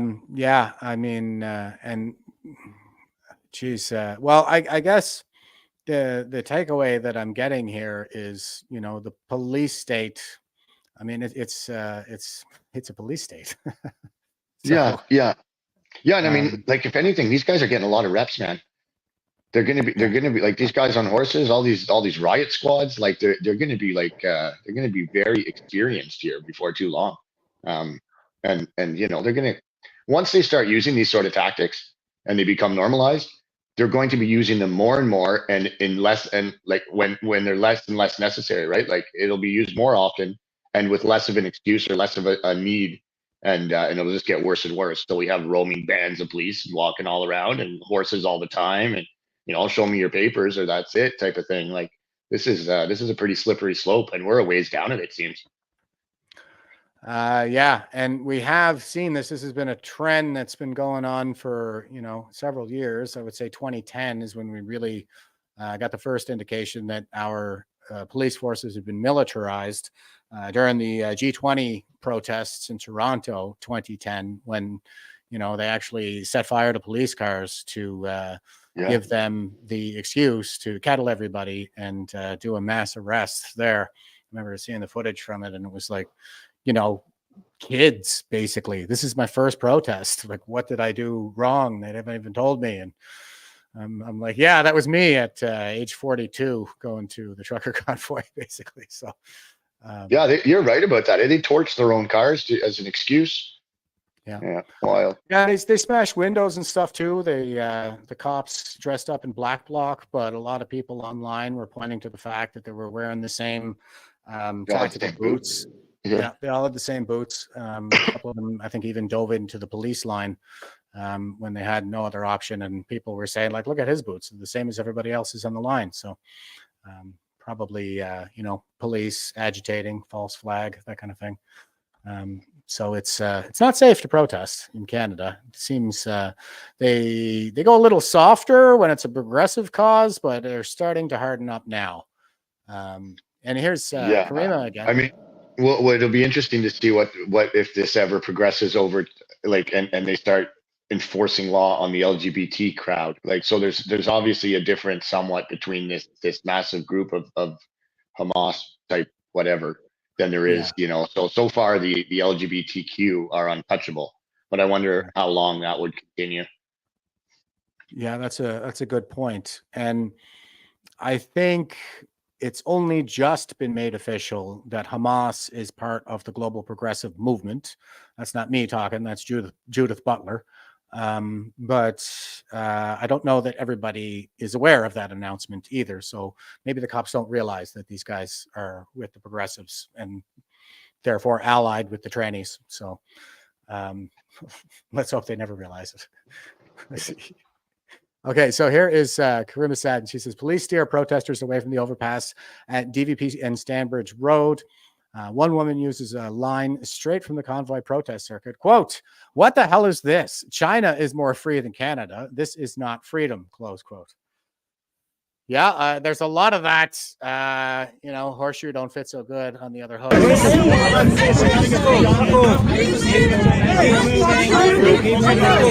the hell is this? China is more free than Canada. This is not freedom. It's taking a long time for you to and I believe that to be a diehard leftist if I have ever seen one. I'm just going to see if I can get another shot of her here. Let's get a look. Look at that heifer. Holy smokes. So this is a big fat white woman with a Hamas flag, and it looks like, well, there's some kind of Arabic on her black sweater, and she's wearing the keffiyeh and the sunglasses. So we don't know who she is, but I can guarantee that she's a bitter, resentful person. Yeah, I know the type for sure. It's a bit of a theme, I think, that we're seeing across the board. So I was thinking about this. It does seem to be the case that the police are going harder on at least the Hamas protests, the Hamas demonstrations that are progressive, and maybe they just haven't realized that they're progressive yet, or maybe they're doing something wrong. So here's this imam's thoughts on what must be going wrong with the movement right now. This is Leo Kurz, and he says, this Islamic scholar says Hamas are losing the war with Israel because Palestinian marches in the West include gays. Queers for Palestine? The love only seems to go one way. We'll be discussing this and much more on the Saturday Night Showdown tonight at 8 p.m. on GB News. So, here it is. But there's going to be sins in process. You'll be sitting next to a guy who's going to go and penetrate and sodomize another guy tonight. And you're gonna expect Allah to give you victory because you're standing next to a guy who's gonna literally insert his genitals into another man's back passage. But there's gonna be sins in process. You'll be sitting next to a guy who's gonna go and penetrate and. Okay. I'm at a loss for words, Dacey. Yeah, man, it's not too often I ever, but yeah, I'm not surprised that he's saying this. Blame it on we can't win. They're gays. What do you expect? I mean, this is completely to be expected. I don't know what the left are going to do with this, or like the people. I'm surprised there hasn't been a major issue, honestly, with some of the people marching, and you got the communist flags in with them. You got the Antifa, you got Black Bloc. Like I talked to a few people who were very unhappy about these people penetrating their groups. Like really? The biggest problems I have actually with those groups are the insert. They're the marshals that are generally white women, that are covered up. And then there's people with the communist flags. They're a bit of a pain in the ass. The union types are a real pain in the ass. But it's generally those people that at least personally, give me the hardest time.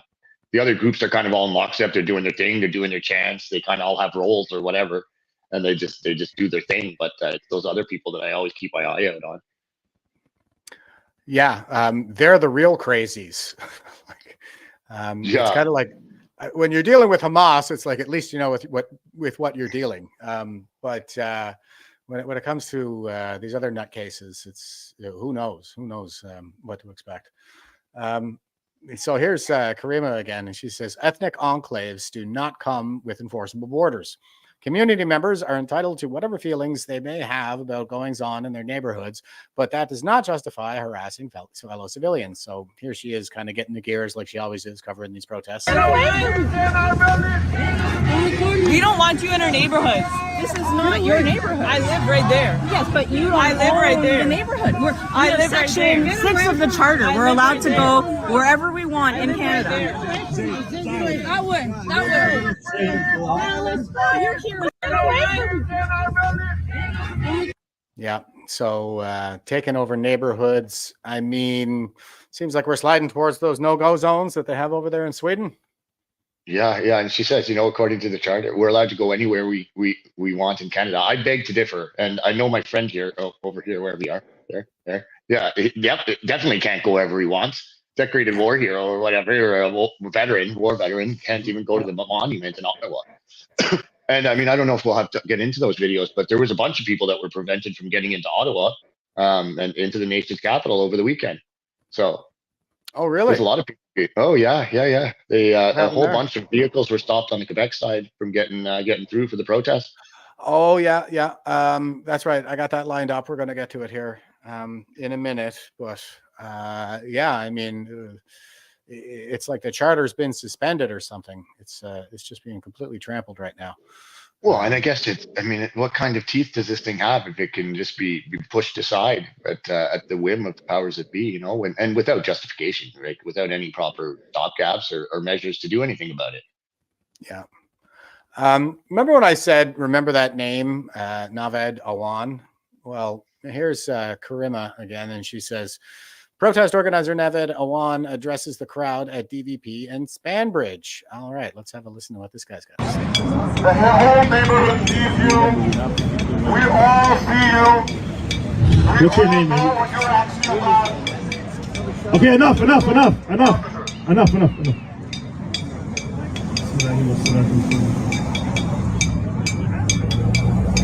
Okay, pro-Palestinians, put your hands up.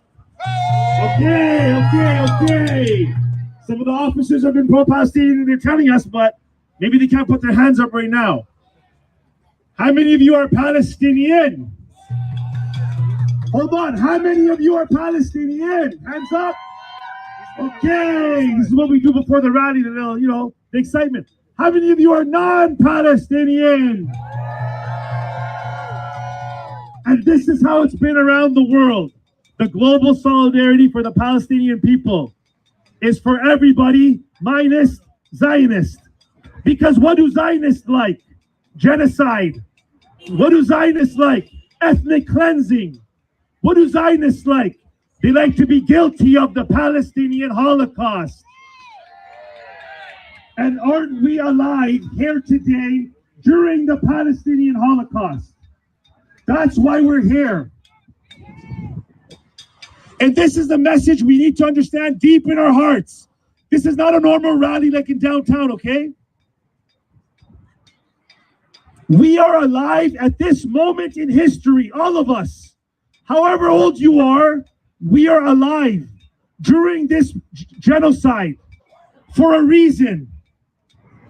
What is that reason? We have to be meaningful people. When the last Holocaust happened and the terrible things that happened, a group of people till now advocate for that and remind people of that, and they should. It is our duty to remind people of this Holocaust. Hands up if you will do that from now on. Okay, so we got to remind everybody of the Palestinian Holocaust. And I guess all I really want to point to here is this guy's, let me see if I can line up a good image for you guys. Oh, here we go. This guy's sweater. So check out the back of this guy's sweater. It says resistance until liberation. It's a red triangle, and the words are etched in around the sides of the triangle. So this is the symbol or logo or crest for Al-Qassam Brigade, which is the paramilitary wing of Hamas. So they're right out in the open, I guess, being very candid about the fact that they do, in fact, endorse violence while, you know, accusing Israel of genocide. So quite, I don't know, man, quite. Yeah, accusing them of genocide, and I mean, like appropriating the Holocaust term is a little much to me.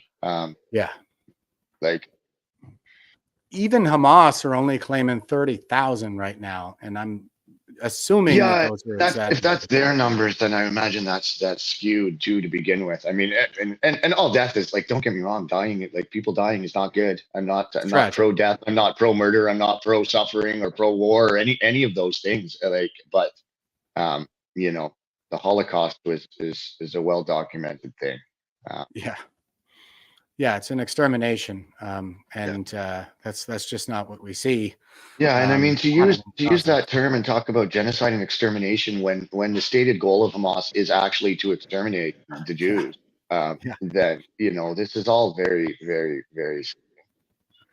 They always accuse us of what they themselves are guilty. It's like confession through projection, right? We see that all the time, coming from these tyrants. And here he is again. It's this is the same guy. So he's the organizer of these marches, and he's wearing that Al-Qassam Brigade sweater while he's out marching around and talking about the Holocaust and whatnot. So here's what he has to say while we're marching.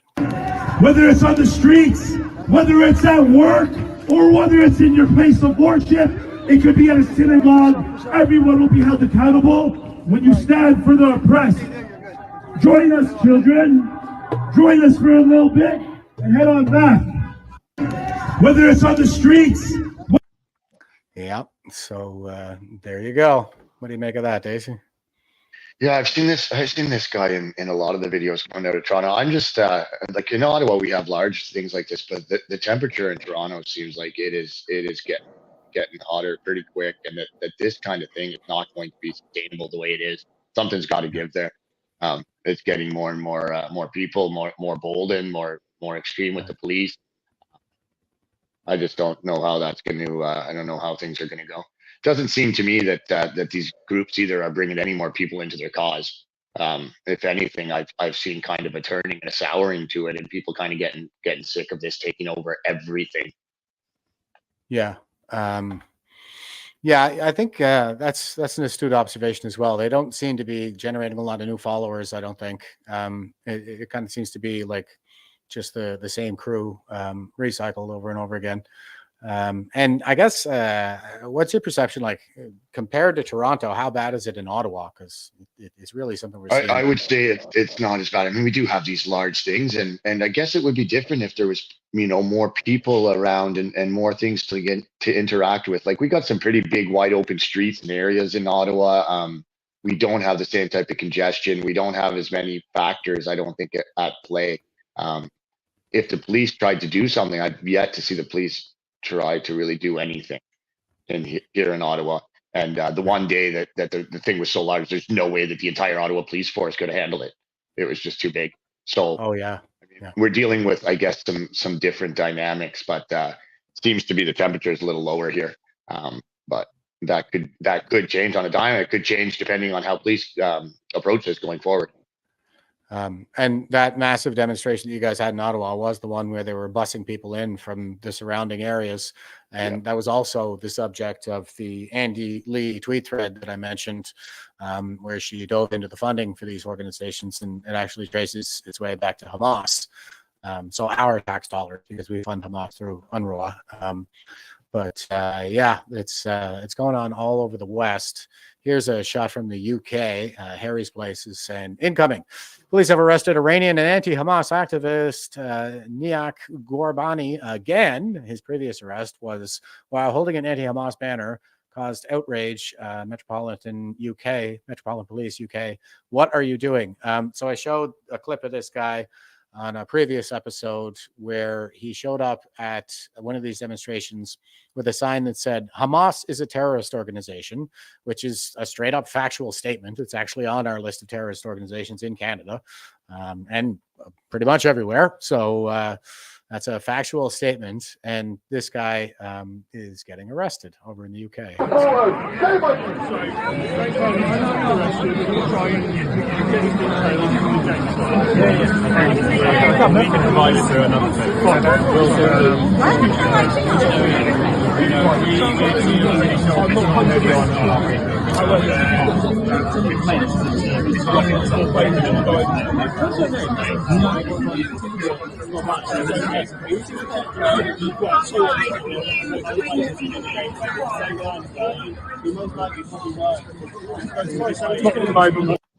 They're a little further down the garden path over there in terms of the Islamization of Britain.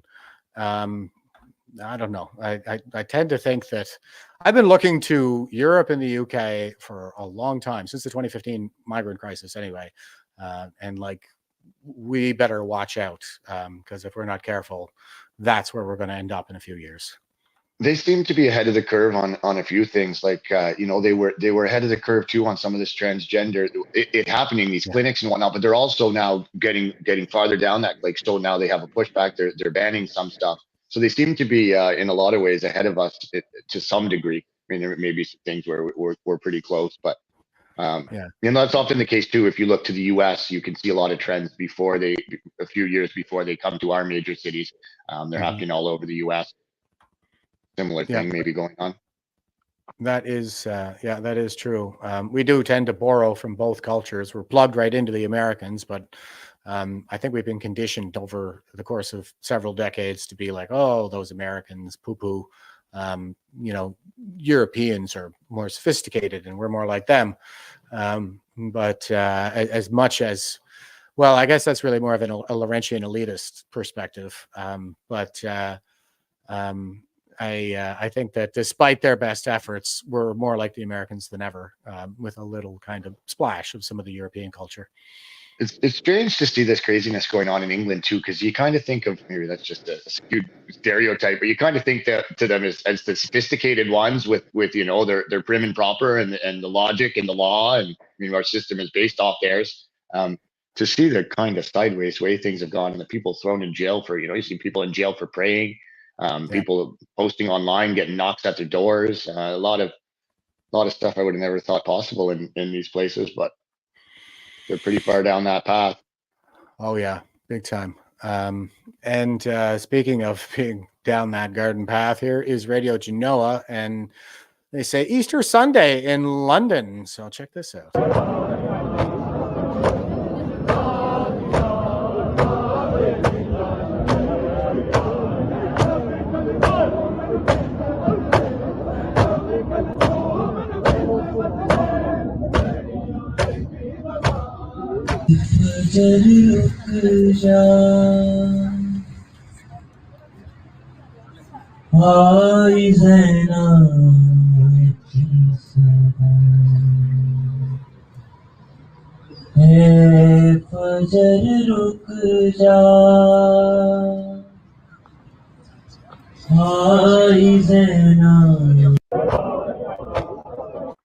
And I remember seeing this a few years ago when Erdogan was up for election, and this was going on all over Europe. I believe these guys are probably Turkish. So Turkish Muslims, they engage in this kind of shirtless ritual where they slap their chests and sing a song. Anyway, this is the goings on for Easter Sunday over there in London, England. I can't say it's. I've never seen that particular ritual, but that's something else. Not surprised. Yeah. I mean, the thing is that they do it in the streets, right? It's yeah, and nobody that's going to pray for the sake of prayer goes out and makes a giant spectacle of it in the street. I've never in my life seen everybody, oh, I'm going to pray, and then they go out and make the biggest scene possible in front of as many people as they can. I've never seen such a thing. Like it's performative. Yeah, it is performative. You're right, and I think it's something like a model of colonization that they follow. I talk about the principle of hijra from the Quran. It means migration, but from what I gather, it means conquest through migration. It's a reference to Muhammad. You know, he was born in Mecca and he tried to start his movement there and ended up being threatened with execution and expelled. And so he migrated to Medina, where he actually built his following, and then eventually went back and conquered Mecca. So it's seen as kind of a serving the cause of global jihad, I guess, to spread Islam, to spread the faith, and eventually lead us into global Sharia. So it's something to witness, I think, firsthand. But here is to Radio Juno again, and they say, in many areas of London, native Britons are in a clear minority and will soon reach zero. This is not immigration, it's replacement. London Green Street Eye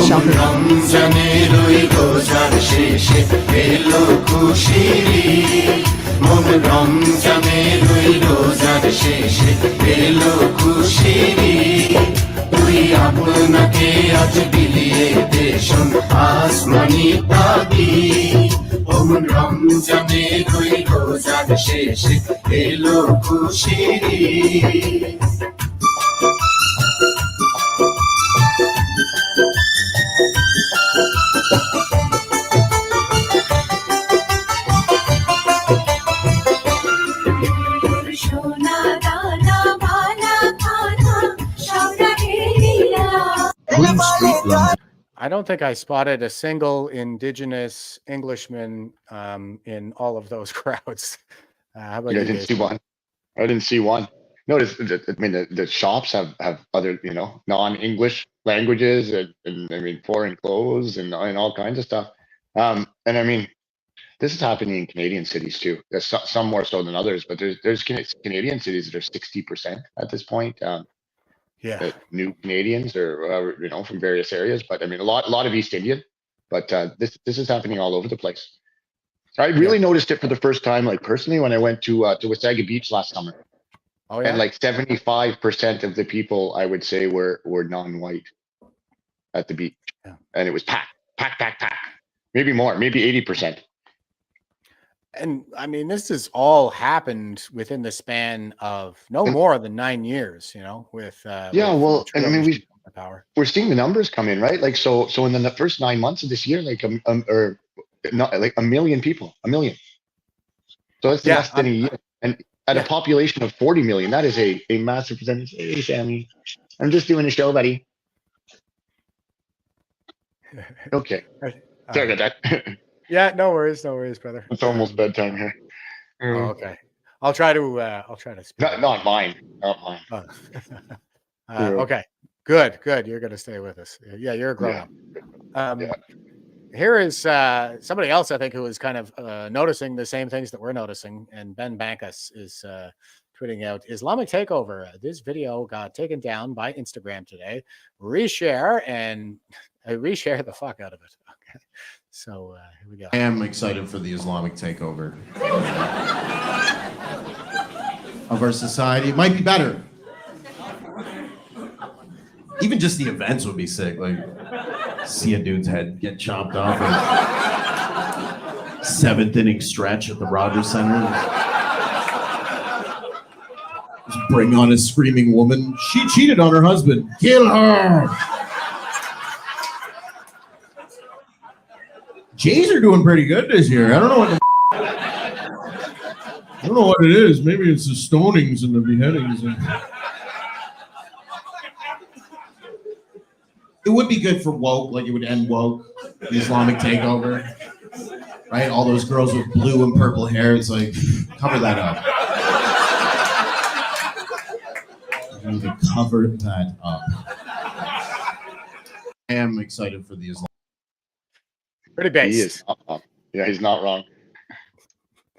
No, he is very far from wrong, I think. And this is, we need more of this. We need mockery. Like the jester is really the only one who can criticize the king in his own court. So yeah, if you're going to call out all the people at the apex of the intersectional hierarchy of oppression, then these are the guys who are going to do it. So I don't know this guy. I gather he's in Toronto, but yeah, good to see. Yeah, I mean, we definitely need more comedy. Like comedy has been dying or dead for so long. You know, you think back of like Eddie Murphy Delirious or some of the old Chappelle stuff that they used to do, you know, like we have gone, comedy's dead. Comedy's dead. We need to bring it back. Chappelle really was kind of the golden age, you know. Yeah, the Chappelle show. Pretty good. Yeah. Yeah. Especially older Chappelle for sure. And he ended up taking off and living in Africa for quite a while, and he turned down, you know, a massive deal, I think, with HBO or something like that, and just took off for the longest time. Yeah, right in his prime. Yeah, right. Yeah. Like he was probably as big as he ever was. Yeah, and I wonder, I don't know what that was all about, or if it had anything to do with, you know, the rise of wokeness, but he is back with a vengeance. That is for sure. He is going after those wokesters, and he's not backing down either. He's already done multiple shows on the whole tranny issue too. Yeah, and he survived it, right? So he's proved that you can do this, and you can become uncancelable. So that's a win for comedy, and a win for truth, and a win for all of us. Yeah, 1,000%. And perhaps an example we can all follow. And I've been saying we're going to win the war with memes. That's what we got to do, folks, because the tyrants can't take it. They can't take all that mockery. Okay, here is Visegrad 24, and they say, breaking Islamic terror attack in Gav Yavni in Israel. 3 young people are in serious condition after having been stabbed. The attacker has been shot and killed.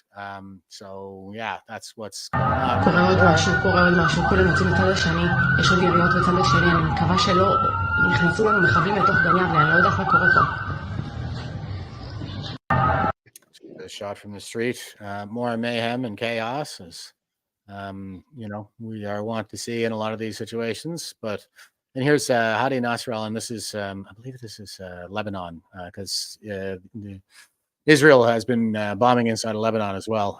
So Hadi is saying, for the second day in a row, Israel is deliberately bombing ambulances and killing paramedics in Lebanon. This was never about Hezbollah, Hamas, or tunnels. They are bloodthirsty killers wherever they go. So it sounds a lot like our friend there who was just leading the rally and invoking genocide and the Holocaust when it comes to this particular military operation. And what I want to point out about this, because this is a theme that I've been covering here since the whole thing started, but they engage in a lot of propaganda, and taqiyya is a widely recognized principle in Islam, in a lot of places around the Muslim world. Deception is what it means. It means, you know, to deceive somebody about your true beliefs in an effort to further the cause of jihad.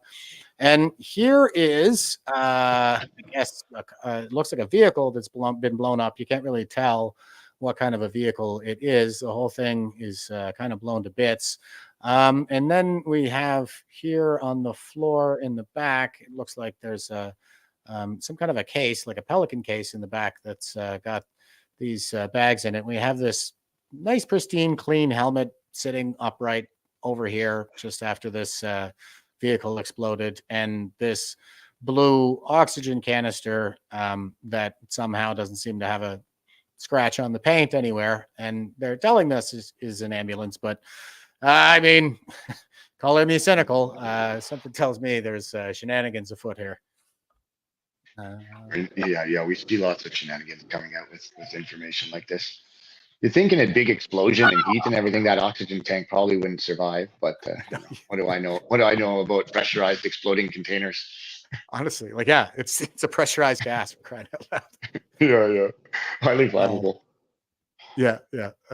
So yeah, I mean, the good news is it's a little bit laughable. Like I show some of this stuff here and there, the things that they're putting out and saying, look at this and that, the genocide and the bloodthirsty Jews and stuff like that. But the thing is that they're lying. So, and they have been since the beginning, and they're not even good at it. So at least we have that going for us. And here is Son of a Bench. And he says, this is how the Italian police deal with pro-Palestinian protesters. Will the Toronto police or Ottawa police do the same in Trudeau's Canada? No.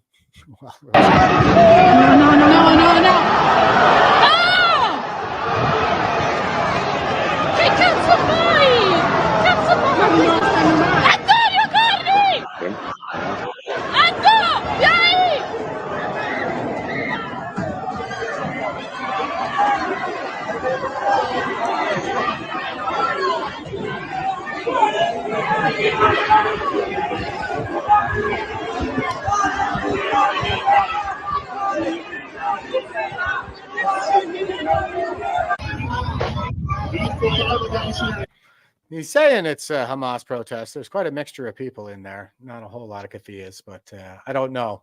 Yeah, that is one way to deal with a protest. That is for damn sure. There's, if you're just listening, everybody's kind of funneled into this alleyway, and they just club their way through the alley. This mass of people. The 4 foot long clubbing sticks were the RCMP had. They had the nice wooden ones, but those were reserved for freedom loving Canadians on Parliament Hill. Took out their beautiful beaten sticks. I don't often see too many police here. Like I haven't seen the police out with their full batons going overhanded on people yet. Yeah, that is definitely an escalation they have over there in Italy right now. And I was kind of thinking about this because we're doing a compare and contrast here between the different protests and the way that we're approaching them in different countries. And Italy has Giorgia Meloni as their prime minister now, and she was just elected in 2022. She's European. I'll just read the first paragraph here, and it says that she's an Italian politician who has been serving as the Prime Minister of Italy since October 2022, the first woman to hold the position, a member of the Chamber of Deputies since 2006. She has led the Brothers of Italy political party since 2014, and she has been the president of the European Conservatives and Reformist Party since 2010. So she's also gone against the trans agenda and is, a right-winger in European terms. And she's the one. There's that great picture of her out there where she's just aghast, the look on her face after reacting to Trudeau. Trudeau wanted to lecture her about gender issues or something, and she just turns and looks directly. Yeah, that was pretty great. So I think maybe that's a sign that Italy is kind of turning things around too. So, it seems Europe is turning first. What do you think? Yeah, and I mean, there's other parts of Europe too who never really went this far, right? You look like over towards Poland, for instance, or some of the more Eastern European countries where they didn't allow nearly as much of this kind of creep and demographic change and all these other things to occur. So, I mean, if some of the other countries start, it's drip, drip, drip, right? But as soon as somebody or somewhere people stand up or start standing up, other countries will follow. Other people in other countries. Yeah. And Italy actually was the country as well where those Egyptian men raped that teenage girl in the bathroom and made her boyfriend watch. So that was some pretty massive headlines too. I think Italy maybe has had enough. So that would probably explain why it is we see them turning so hard. Maybe. Yeah, Yeah, and they better. I mean, all of these countries better turn really hard, because if they don't, it'll be too late. You know, I for a long time thought we were insulated from some of these issues, or that it would take a lot longer. Like, you know, we're an ocean away. But with 1 million new people coming in here in 9 months, I guess I was wrong about that. Very wrong. Yeah. Yeah, it kind of starts out slow and then happens all at once, I think.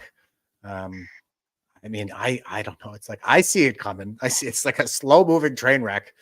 I watched the whole migrant crisis in Europe there since 2015, and I was just like, we're doing the same damn thing. It's just that they can't walk here. It's going to take us a little longer to run that agenda. I mean, I've just been watching it happen, like, oh my God. But yeah, it does sort of go slow, and now it seems to be going all at once, especially since 2020, I would say. Here's Dacey, and he was out covering the protests there this weekend. So, of course, the big one over the weekend was yesterday on the 1st, Axe the Tax. Protesters are growing in numbers at the New Brunswick-Nova Scotia border. So great job, New Brunswick. We were all super impressed with what you guys pulled off out there. Here's a look at all the cars lined up on the side of the road.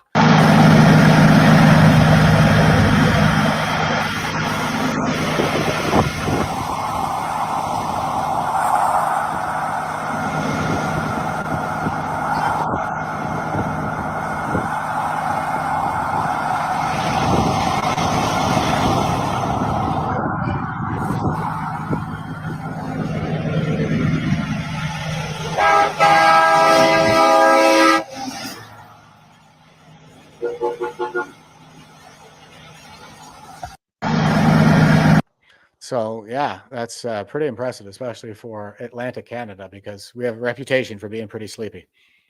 Yeah, it was nice to see. You know, I was just getting ready to go into Ottawa and do that stuff. I was heading in pretty early, but you know, they were a little bit ahead of us and got up nice and early. To see everyone getting going so early, that really gave me a nice boost for the day. Saw the Nova Scotia, New Brunswick. I know there's people at Quebec, New Brunswick, and a few borders over there. I even saw some pretty cool shots from PEI. So to get to get a pretty good group going on the island, I never see anything out of there really. And I think a lot of these places have been traditionally liberal strongholds. So to see some of the stuff coming out from the East Coast was pretty good way to start the day. And PEI has like 4 seats as well. I mean, I live in Cape Breton Island here in Nova Scotia, and we're a comparable size in population, and we have like 1.5 seats. So PEI got like, I mean, it's the birthplace of Confederation, so I guess they got the best deal. Yeah, it'd be great to see things kind of turn around out there, because those are important seats. And here's another one from the New Brunswick border, Nova Scotia, New Brunswick border. Looks like they had a little bit of trouble with the cops out there. Here we go. All the fucking way so they can see that you guys ain't fucking doing it. But as soon as we do that, they're going to start picking off the organizers. And once they pick off the organizers, shut down. And tell us how you got here. I blew through the RCMP blockade that they have at Olac just before the Olac turnoff. There's thousands and thousands and thousands of cars up there, and the cops are basically saying that you guys are the ones blocking the street here. And I had to blow through the blockade that the RCMPs had up here at the exit to find out myself that there is no blockade here at all by any organization except the RCMPs. The RCMPs are blocking our right to go through our country freely without paying or giving them our license plate. Now I'm scared if you turn your camera that way, there's 3 police officers. One of them told me I will be arrested. So I don't know why I would be arrested if they're illegally blocking the road. Yeah, there's no accidents. There's nothing, no reason why that we cannot ride in our country. Every artery coming onto this highway is blocked by the RCMP, not the protesters. Exactly. And the protesters are building up on the other side. The frustration level of people on the other side getting angry with the organization here is not right. They should know the truth that the RCMPs are the only ones blocking the roads. Now I have to hide from the RCMPs because I think I insulted them by going through their blockade and realize the truth, because no TV station will write it on broadcast anything about the illegal stuff that the RCMPs are doing. They should not be blocking the road. There's emergencies. There's people needing medications. There's all kinds of reasons why people are allowed to drive in Canada. People just want to go home to Nova That's what Scotia. I'm doing. Yeah, so basically those Section 6 charter rights in play again, like Karim Assad was pointing out there previously to a Hamas supporter taking over a neighborhood, I guess, declaring a no-go zone. That was, I heard about this on the day that it happened. They've been posting videos and whatnot. And it looks like at one point they even redirected like truck traffic over some bridges that weren't equipped to handle those loads. So taking all kinds of risks, and for what? Yeah, absolutely. For what? Yeah, just to throw this protest under the bus. Yeah, and then you know, you hear her saying there, so that the people that are back up here, they've closed off the road entirely. It sounded like, and then they're lying and saying that it's because of a blockade that doesn't exist. They've created the blockade. They're the ones impeding traffic. They're the ones stopping free movement. Yeah, Lisa's saying it's for control. Yeah, they basically pit us off one another, right? That's the whole art of war. Turn the state against the people. People will turn against the state. Pit all the different ethnicities against one another, and we'll basically just be too busy at each other's throats to see that man, what he's up to behind the curtain. And you know, by the time they have us squeezed out of house and home and starving and freezing in the streets, they'll just bring in the Chinese oligarchs to scoop up all the residential property, and they'll have us conquered without firing a shot. But here is a shot from Ottawa, and you had a pretty good showing out there. Dacey's saying bylaw is already giving protesters a hard time on Wellington Street ahead of the nationwide protest against the carbon tax. So this was earlier in the day, right, Dacey? Yeah, this was like a good hour or maybe more before the protest was supposed to get going. And Danny Boucher was already there. He's a regular on the Hill, and he had his wagon and he has his signs and whatnot. And before he could even basically stop his wagon and get out a single sign, bylaw swept in. So it's basically the kind of situation is like, imagine you were a shark, and if you stop swimming, you die. It's kind of like that with wagons or people. If you ever stop for more than a few seconds and you have the wrong political leanings, bylaw and or police will swoop in and have their way with you. That doesn't sound like comfortable at all. Danny's done this a lot of times. He handles this one pretty good. We'll check it out. Yeah, right on. I love these guys. Permit. I got that goes of mine. Here they come. They're mine. I'm gonna take care of them all fucking day. They're mine. What's going on? Chalk, but you're chalking it anyway. I fucking make a boat anyway. You guys are encumbering the highway. All right, Parliament Hill. Is he here? Welcome to Wellington Street, Parliament Hill. Bylaw is already here. We're chalking its tire. Make sure they don't encumber the highway. Nationwide protest against the carbon tax. We're set to get underway at 11 o'clock. Lots more to come. Right on. Yeah. Danny was chalking up the tire there, make sure they don't stay too long, and giving them free. He actually chalked the tire, took out a piece of chalk and gave him a good chalking. Yeah, that's awesome. He handles them so well. I mean, he's just such a pro at this now, I guess. And speaking of the professional protesters, here's our least favorite of all. This is Dirty Deanna Sharif. And Dacey's tweeting, "Is this not assault? Deanna Sharif is accosting people with an electric whistle. These whistles are loud enough to cause hearing damage. Ottawa police have witnessed this firsthand and seem unable or unwilling to intervene." Do you want to set this up a little bit for us here, Dacey? Yeah, I mean, this is we've gotten used to this, Deanna coming in and causing issues. But today, this occurred. This isn't the first time she's had one of these, but what she has is an electronic whistle. And for anyone who's never been around one of these things, they are loud. I mean, loud enough that up close, they're loud enough to hurt, to damage your hearing possibly. She's taking this thing and she's just blasting it in people's faces. She had her daughter doing it for her as well at times. So she's here with her daughter. She just spent the whole day trying to kind of mingle and antagonize the crowd. Luckily, we were able to get away from her for a bit on the Hill because she's banned from the Hill. So we were able to escape her briefly. That is pretty sweet. I mean, there's a win for you, everybody. Deanna Sharif is banned from the Hill. So that's progress. That's a win for us. All right, here is the face of evil, Deanna Sharif. That's an assault whistle. That's an assault whistle. assault. And you have no business.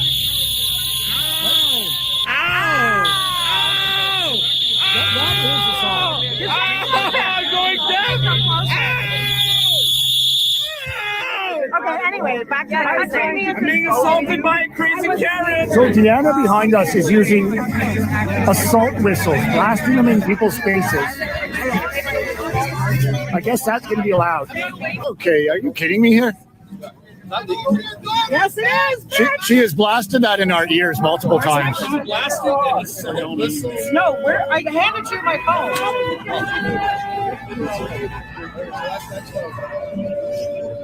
We are here in the land of the free, or so it's supposed to be. But yet we can't even report crimes against humanity. Because So is that above board then? to protect us aren't doing their jobs. We're paying for them to go across different countries. Ugh. Yeah. Massive police presence there too. Like, I mean, the whole street behind those guys lined with police cars and bylaw and enforcement of all kinds. And not one single person is willing to do a thing about this. Well, meanwhile, we see people coming. A guy later on was given a $500 fine for using megaphone. Yeah. And that was allowed to happen with no issue. Yeah, you could see those were liaisons that came in to speak to her, but I mean, generally I like to try to keep them away from my camera because I do work with them, and we try to work together. But I mean, in this case, like I just had to do it. Like if you come in, you talk to her, you don't warn her, you don't tell her to stop, you do absolutely nothing about it, then you retreat across the street, leave her to continue on doing the same crap all day long. Yeah. Meanwhile, they're finding you guys for noise amplification devices. Yeah, right? exactly. Yeah, exactly. It's pure lunacy. It's double standards, and it's completely unacceptable. And we had somebody was just asking Dacey. Tom was asking. I don't understand why you guys don't give her a little back. So why don't you give it back to Deanna Sharif? I mean, people have tried that. It generally doesn't go real well. When you try to start, like, I mean, the point for her is to cause chaos and mayhem and get you triggered and get you screaming and yelling, and then you say or do something you shouldn't, and you're less prepared, and it just never really goes well. For me personally, I don't engage with her now because I have a pending peace bond against her, and I don't want to do anything to jeopardize that. So I'm in court at the end of the month for that hearing. She's delayed it a little bit, playing some games there or whatever, but we'll be having that hearing at the end of the month. So may get some relief if that is granted. I mean, that's a big if still. I don't have a ton of faith in our system working the way it's supposed to, but if I was able to get that peace bond, that would also include, having to keep the peace in general. There's a few conditions that would go along with that. So that could give us all some relief from her, at least to start. And we could work on a few others if the need arises. Well, we all pray you're successful on that front. Yeah, man, I'm hoping. So, and a couple of people were asking as well, and I was just going to say, Karima is your lawyer for that, right? Karima Saad? Correct. Yeah, Karima Saad, yeah. Okay, right on. And Lisa was just asking, did the numbers go up from 11 a.m.? I saw some of the reporting on this. I don't think I lined up any clips, but what were the numbers like on Parliament Hill for the? We had a couple of hundred, I would say. It wasn't a huge turnout, but I think the police estimated a bit more. I figured around 200, 250 at peak. Okay. Yeah, so not huge as far as... No, not huge by any means. We've had much bigger, and I mean, it's kind of a weird day. And also, I mean, at least on the Quebec side, it was basically impossible to get people in. And I know there was vehicles like manning a highway on-ramp. So if you wanted to go towards Montreal, no problem. Just get on the on-ramp and go. If you wanted to head the other direction on the highway towards Ottawa, there was checkpoint, like stopping vehicles. If you weren't the right vehicle or you had a flag or whatever, you weren't getting through. And there was a large number of tractors and rigs and trucks and trailers and different things that they couldn't get even close. Yeah, and it is Ottawa too, so that's the permanent bureaucrat city, and these are the people imposing this tyranny on us. So I guess we wouldn't expect them to come out in large numbers to protest their own. In our case here in Ottawa too, we're basically, we have Ottawa on our side, and across the Ottawa River we have Gatineau, and that river is our provincial border. And I mean, the edge of the city. So it makes things fairly easy for law enforcement if they want to restrict access to an entire province, not just Ottawa. They're in fact restricting access to Ontario, the whole rest of Canada when they stop these people. but it's not a hard thing to. Yeah, it's not a hard thing to do logistically. It's very, very easy to do for them. Yeah, that's a good point. And here's Dacey again. He's retweeting United We Stand. And they are saying, if you have an issue with people bringing their children to a protest, talk to this one. This was another comment that we just had a minute ago there. I think it was Cindy. And Dacey's retweeting saying, not only does she bring people with an electronic whistle, she has her daughter do it too. Not only does she assault people, with an electronic whistle. So yeah, here is the face of evil again. Somebody actually grabbed my phone and threw it on the ground. I don't care. I don't care. You instigate stuff. Oh yeah, there we go. Yeah, that's assault. That's assault. If you're just listening, like Deanna is giving the finger to the camera while she's having her daughter blow this whistle. I have a hearing problem. And that's probably enough of that. Not hard to tell. It's not hard to tell who the bad guys are in this, Dacey. Yeah, I mean, and she's so over the top that you even see, like, I have people, like, masked people with the crazy icons and everything, like, chiming in, like, okay, even I have a problem with this, like almost everybody seems to have a problem with this, except law enforcement. Yeah, it's crazy. So it seems like we still have that two-tiered policing in Canada, but the second tier is starting to show some signs of wear. Like it's maybe coming down a little bit, especially in Toronto. But so far, Ottawa is sticking to its guns of laws for thee and not for me. And here is Dacey's showing us a few pics from the Ottawa area here. He says police are setting up at the McDonald Cartier Interprovincial Bridge in Ottawa. So this is what you were talking about here. Yeah, so those are Gatineau police on the far side, and I mean, so that's like kind of the last point right before you hit the major truck route into Provincial Bridge. So that's the main bridge coming into Ottawa. But there was multiple checkpoints, and then you have so if you were lucky enough to make it through all these gauntlets, or skilled enough, or whatever, you still end up with this line of 6 or 8 police cars on the Quebec side, ready to take anybody down who they don't like coming through there. Who comes through with a Canadian flag on their vehicle, something like that? Exactly. Yeah, exactly. Yeah.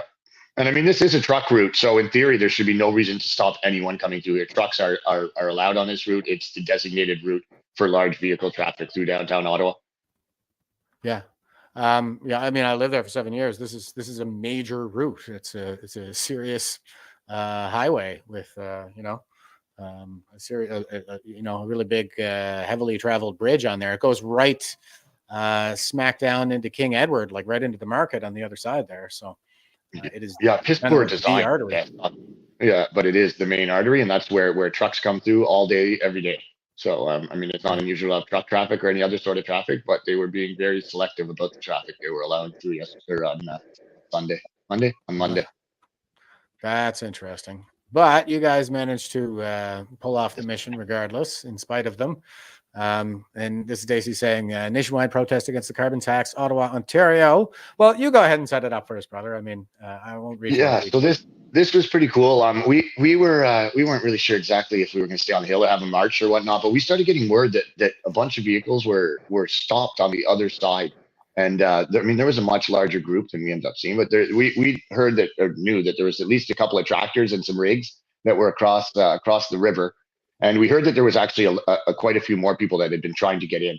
So we decided that we were going to take a little march and that we'd go on foot.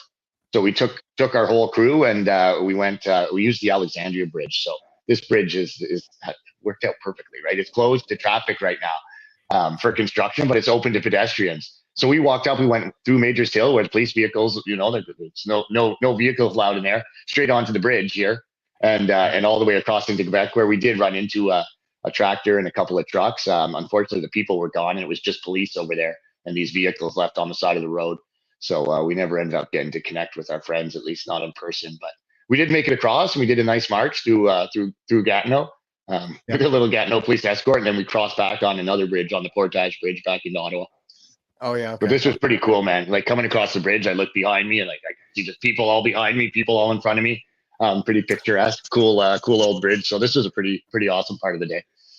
It's just occurring to me now. I have said often on this program that the only redeeming quality of Ontariable is the motorcycle riding. But it just occurred to me that I did an IMEG training, at least. I went and completed the marches in 2016, but I think I did the training itself like 3 times, including the 2016 time during my 7 years in Ottawa. And it was awesome. Like if you do Nijmegen training, this is marching, by the way, 160 kilometers in 4 days over the countryside of the Netherlands. They've been doing it for over 100 years. I did the 100th march, actually. So that was pretty cool in 2016. And then I snagged the team captain spot for 2020 and COVID hit. So I got screwed. Yeah, I mean, we go out there doing all this training, like just marching around with the rucksacks on all over the Ottawa area. And you have to understand, like usually you're doing that in something like Wainwright or Gagetown, you know, where it's just a dirt road out in the middle of nowhere. But if you're doing your training in Ottawa, then we just kind of go all over the city. And man, if you have a bike or something like that in Ottawa, it is an incredibly bike-friendly city, which made for really good marching and sightseeing. Holy smokes. Like it is a beautiful city. I definitely wouldn't take that away from it. Yeah, it is gorgeous. I mean, it's unfortunate some of the politics and the things that go on here, but it is quite a beautiful city if you have the time and ability to explore it a little bit. There's lots to see. Yeah, 100%.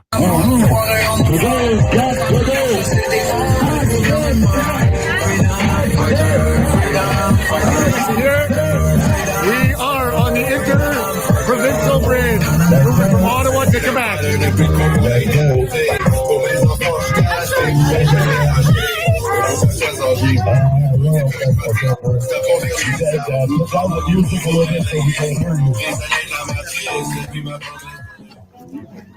Hold the line! We have arrived in Quebec in style.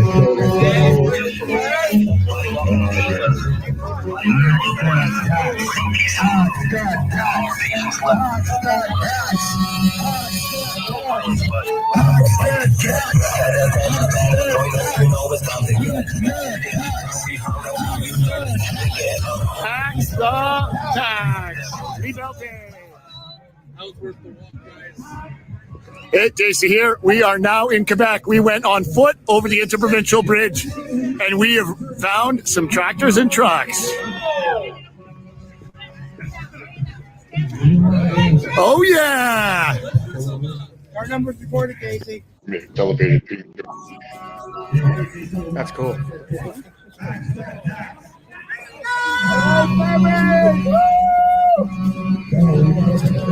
So the authorities in Quebec seem to think it's acceptable to block Canadians from traveling in their country, blocking people from getting into downtown Ottawa. We have walked to come and greet them.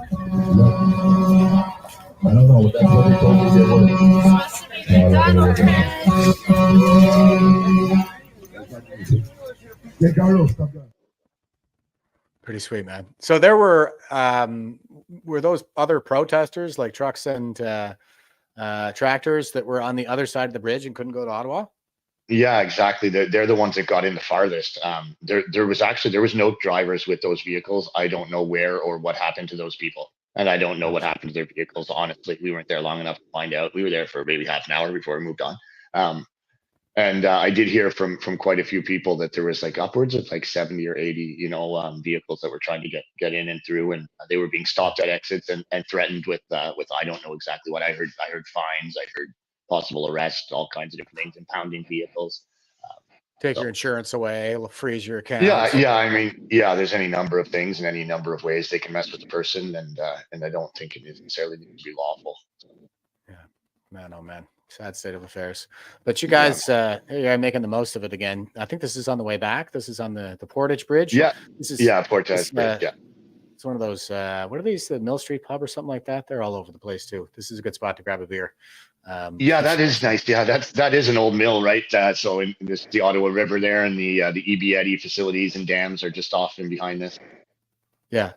And there's like trailways and parks and stuff that kind of go all underneath this bridge and along the Ottawa River. Yeah, it's really cool. I guess I'm a marching enthusiast. I know that's a little bit insane, but I just like going like really, really far walking, and this is the place to do it here in Ottawa. So you guys, okay, so here you guys are. You're having a vigil on the bridge. Here we go. A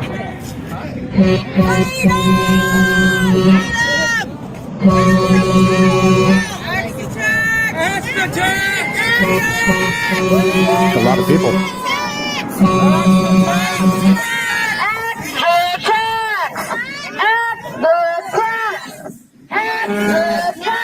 It's boring.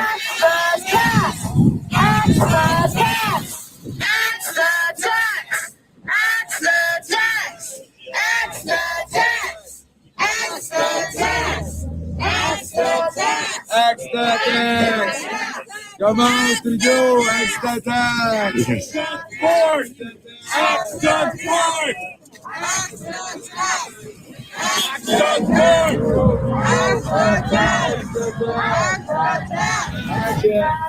You can hear it from the Portage Bridge between Ontario and Quebec. Axe the tax. Not bad, man. That was a pretty good sized crowd there. Yeah, it was all right. And I mean, we were missing quite a few people by that point. Like, as we were trying to cross into Quebec, we left a bunch of people at the hill. Then we got separated. Two people went to different bridges. And so, I mean, that was maybe half of the people we initially had or started out with. There's all kinds of things that conspired to separate us as we go. Yeah, a couple of people. Yeah, there's always people that stay back at the hill. There's always people that separate on these longer marches. It was kind of impromptu going over the bridge. So it turned out quite well though, and that was a really nice moment. And the sun came out for us, and all holding hands across the bridge. And nice. We did it lengthways. I mean, instead of across, and didn't barricade the whole thing. That was just a little courtesy to our neighbors in Gatineau and the people of Ottawa. I'm sure the cops appreciated it. Yeah, I mean, we did. You know, we caused a temporary minor snarl of traffic or whatever, but I mean, there was always room for emergency vehicles or whatnot if they had to get around. And Tom is asking, do you think the lack of participation is because of what happened in the truckers' convoy? I feel like more people should have been there. Yeah. What do you think, Dacey?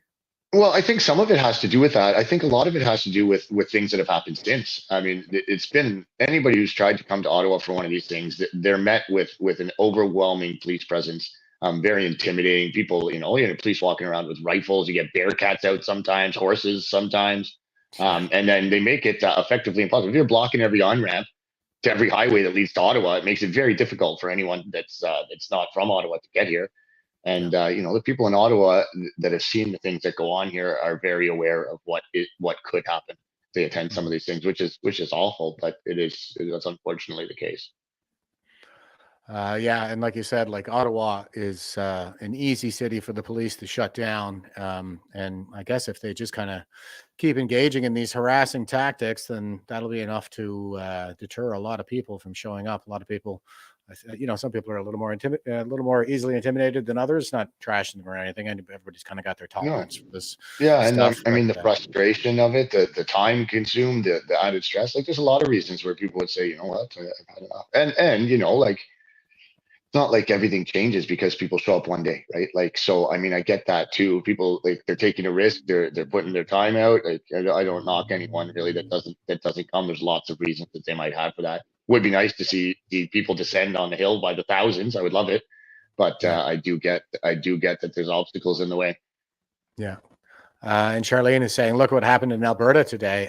We did look at that. Here is Dacey tweeting out, this is what peaceful protesters in Alberta are facing today. And if you're just listening, we got a guy, he is in the black jammies with his tack vest on, and he's all masked up, RCMP ball cap on. And I'm not sure what it is. He looks like a canister gun that he's holding here. So probably 40 millimeter. Yeah, that's right. And this is on the side of the frickin' highway. Like, get a look at this. Here's Dacey again. So he's saying heavily armed police in Alberta line up against protesters on day 2 of nationwide protest against the carbon tax. So this is day 2. Like, they, okay, let's just go ahead and.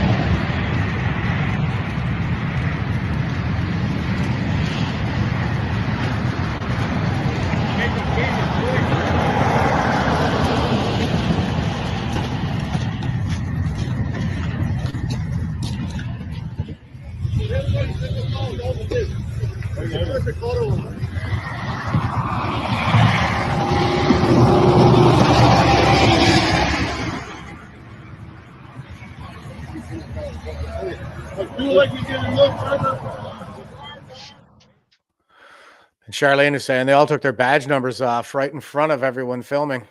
Jesus, man.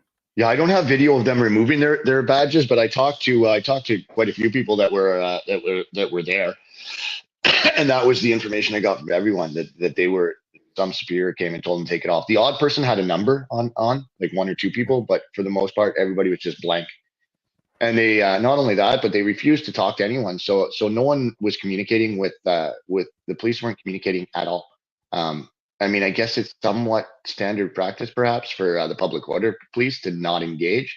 But there definitely should have been people there that were talking to the protesters, at least to give them expectations, demands, whatever they had. But from what I was told, there was zero communication at all. Like no PLO, police liaison officer.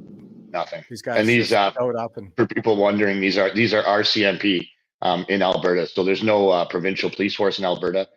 We have RCMP that are, I guess, in that role. Maybe I don't know who's giving the orders or how all that works, but it's RCMP that was on the scene here. Oh, you know what? I think I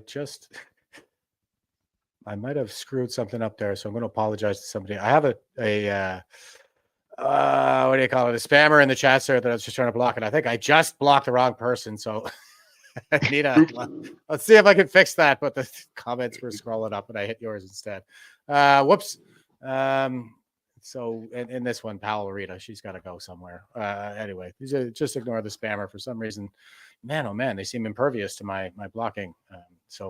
But here's what it looked like. So those guys, if you're just listening, like we just had all the guys in the black jammies in their tag fest. They came out marching in 2x2 formation there with 10 guys. Well, so it'd be 2x5 for 10. Very militarized, I would say. And here is what they ended up doing. There's what they went there to do. Holy, there's more. What's with this? I don't know what they're trying to prove or hiding from. I think it's just intimidation, just to get people to move on if they can. But Is this the same? Or are they these? switched out. Oh, did they switch out? Every half hour or so. Oh, really? Or hour or whatever, yeah. So any one of them never came talk to us? Nope. They don't talk to us? Hi. Would you come talk to us? No? God bless you. Would you come talk to us?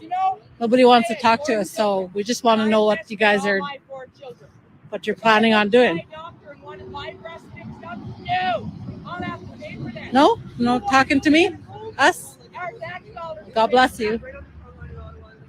Did you want to come talk to us? Your tax dollars will pay for that. No? You know, God bless you. They'll take a piece of muscle out of your arm or your leg. Did you want to come talk to us? Did you want to come talk to us? Like, do you really think that Thank you. God bless.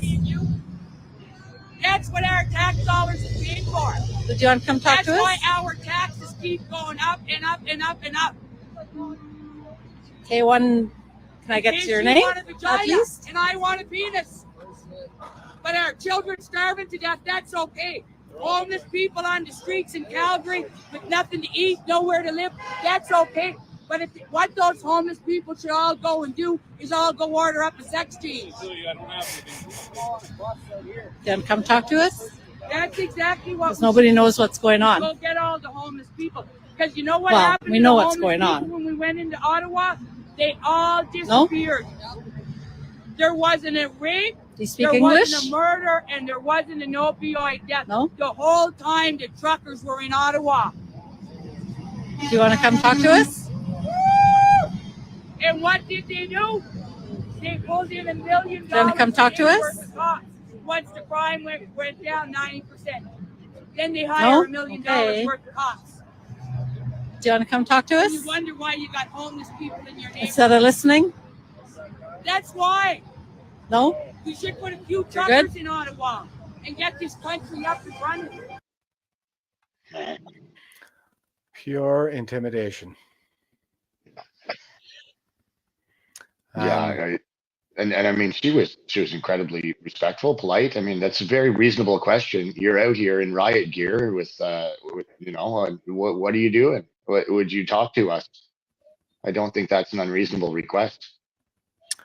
Not at all. I mean, they're there to serve the public, right? So that seems lost on way too many of them these days. And here they are coming out for the shift change. Dacey was also tweeting about this.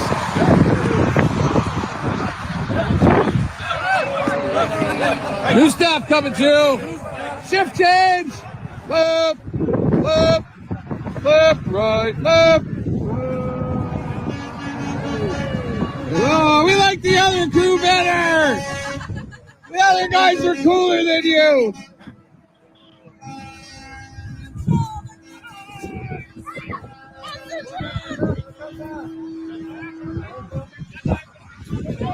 We got some serious coppers out here. We are holding the line.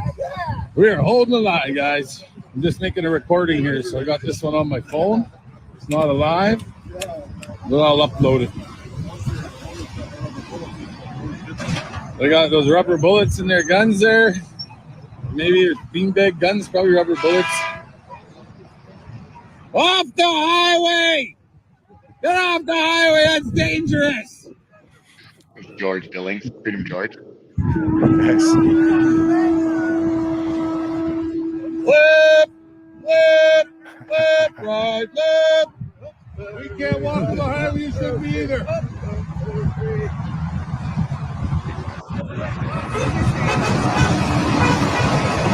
Wow, well, these guys here that are, well, look at how many of them counted, guys. I'm moving as slow as I can. Yeah, if you're just listening, this is a huge lineup of cops. All the ones walking there, they're leaving. So, And the new ones just 2 shifts. That's a lot. A lot. The new ones just come in. I'm going to try to keep this under 2 minutes. So we're holding the line down here. We're not leaving. This wasn't a one-day event. We told you guys. Let's go. Let's go. Let's go. Great job, George. Yeah. Always with a smile. The columns of police moving in. He's got the smile. He's giving them the gears there, mocking them a little bit. And I mean, that's the kind of attitude you have to get through some of this stuff, actually. You know, that is a huge number of police. I mean, I don't know how many shifts. Yeah, and so I've seen pictures and some video from there's a Petro Canada nearby here, and it had like 10 to 12 of those big vans that might hold 10 each. And I've seen some other pictures from other areas, so they have a fair number of police. I don't know where all these RCMP officers are being brought in from, but I mean that's a lot of officers. Yeah, and that's in Alberta. Somebody was asking where that was, and yeah, definitely Alberta. But it's right near Highway 1 and 22. Okay. To give for people that are familiar with that area. And somebody actually was just commenting what does question about Daniel Smith. And I was wondering the same thing. Like there's been a lot of talk about standing up a provincial police force in Alberta and getting rid of the RCMP. A lot of the comments I'm seeing are kind of leaning that way. Like if you ever needed a reason to get the RCMP the heck out of here, here it is. So there'll probably be this may be something Daniel Smith's going to have to address. I don't think it can just be ignored.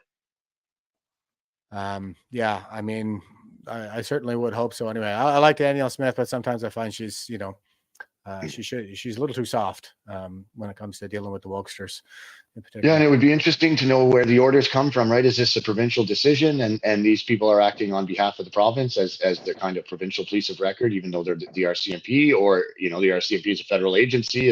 Are there orders coming from somewhere else? Is there political hands being touched here? Like, there's a lot of questions. Probably ones we won't get answers to anytime soon, but definitely some things to consider. Yeah, and those are RCMP too, so federal. Yeah.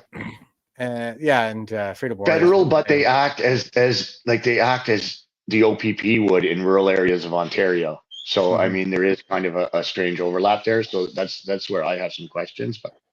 I mean, even if we have the same thing here in Nova Scotia. We have like the municipal police forces, and then the RCMP kind of covers off the more rural areas, which is pretty standard, I guess, for RCMP. But that's definitely a distinction we should note. and see where things go. A couple of people were just asking about that in the comments. That's kind of the latest update that I have, was what we just showed there. But any idea where where that protest is right now out in Alberta? Are they still out there? So last I saw right before we got on, still basically the same situation as we were just looking at. Police lined up. They've been there since early this morning. I don't know if they plan to keep police lined up like that all night into tomorrow. I'm not sure, but I mean, you heard there, and I've heard from the protesters that they were planning at least 3 days originally. That they don't plan on going anywhere. So I guess we're at a standoff for now. Just have to wait and see how things go. I guess going to be something that definitely will be interested in following it for sure. Yeah. See, as well as if something similar happens in maybe Nova Scotia, New Brunswick area too. See how that proceeds as well. Be something something to definitely keep an eye on. If the police just show up and glare at you. Yeah. What the hell?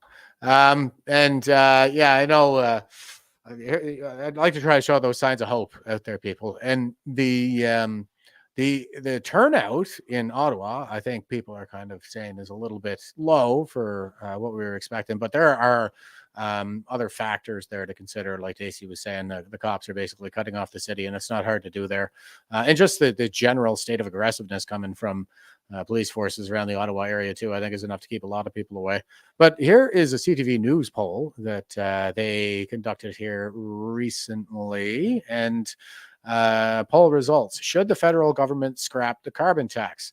And 88% of the respondents to the CTV News poll, 88% of 6,661 people said, yes, we should scrap the carbon tax. And just to put that in perspective, I went scrolling down here for some of the other poll results to see where I could find similar results. And here is the next strongest consensus right here at 86%. So 88% want to scrap the carbon tax. And to put that in perspective, 86% of Canadians say that they are ready for spring. So there is actually more consensus around scrapping the carbon tax than there is on ending winter. So yeah, man, and ending a Canadian winter. So that's no small thing. Not at all. I'm ready. I am ready for spring. Yeah. This is something I think we're more ready to scrap the tax than we are for spring.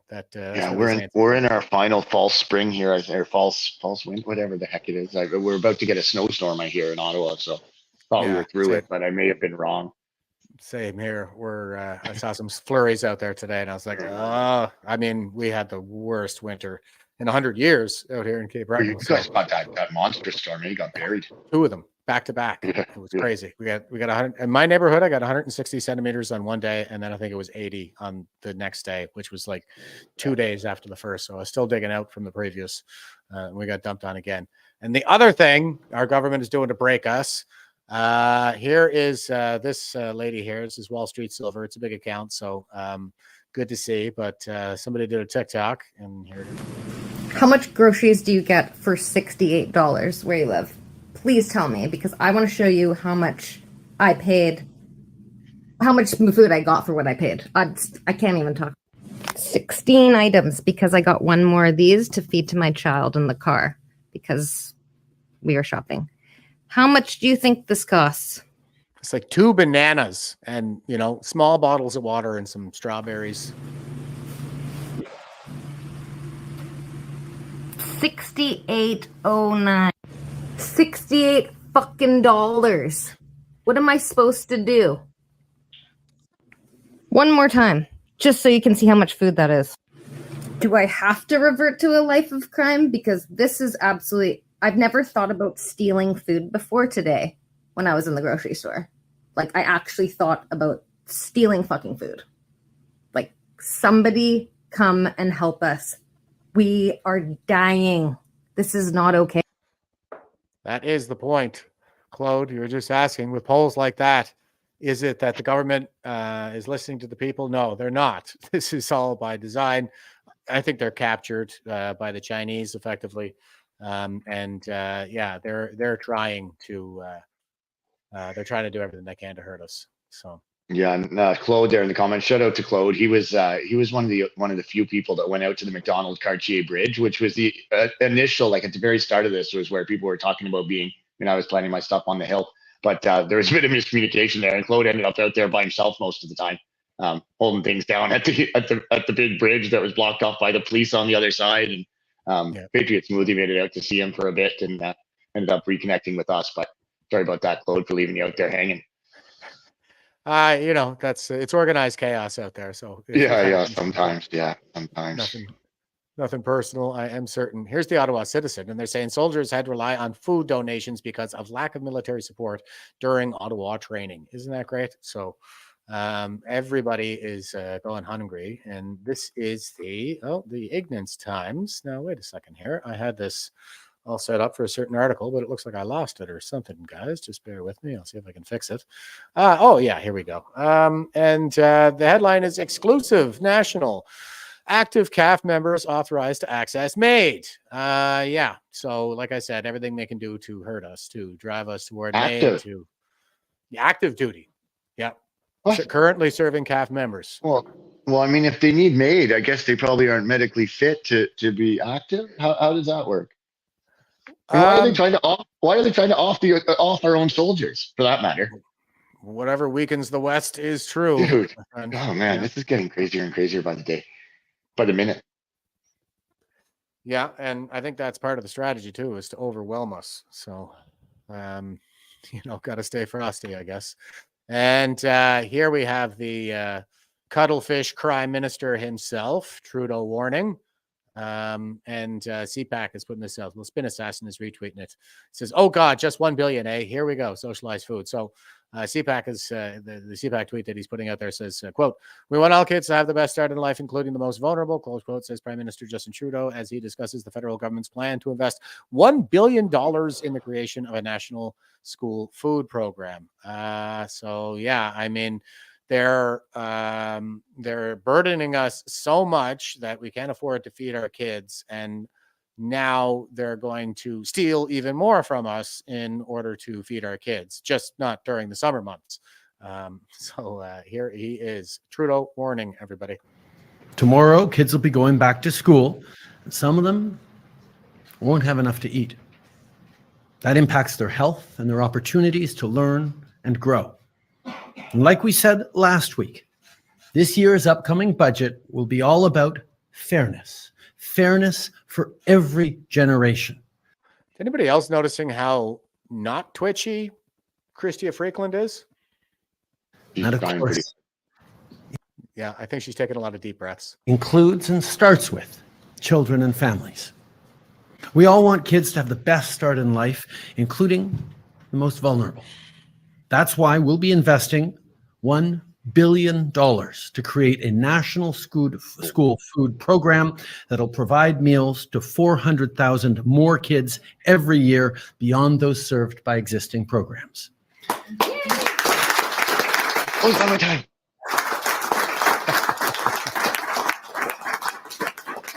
We'll work with provinces and territories and Indigenous partners towards ensuring every child has the food they need. Socialized food. Here we come, everybody. Yeah, we're going to impoverish you to such a degree that your kids are starving. Then we're going to form a massive government bureaucracy to siphon out more of your money and deliver far less than it's supposed to. Well, giving all of me and my cronies a bunch of jobs and handing out lush contracts for all this crap. Meanwhile, more and more people will be forced into poverty to pay for this, and then a little pittance handed back. Like, it's absolute lunacy. Yeah. Nobody believes this crap. 8 out of 10 people get more money back than they're putting into the cart. Come on. Nobody believes that crap. Nobody does. And Short and Long is saying, holy F, nothing makes effing sense anymore. Well, I'm just going to repeat what I already said. If you understand that we're at war with China and our elites are working for them, then it all makes sense. I mean, this is the art of war. And the supreme art of war is to subdue the enemy without fighting. That's what Sun Tzu said in The Art of War in the 5th century BC. So those greasy, motherless, commie bastards are never going to take the West on in a fair fight. They'll just turn our own kids against us and, make the state their daddy instead. So, and capture our elites and turn our own country against us. So that's what's happening. If you just accept that, then it all makes sense. That's my 2 cents anyway.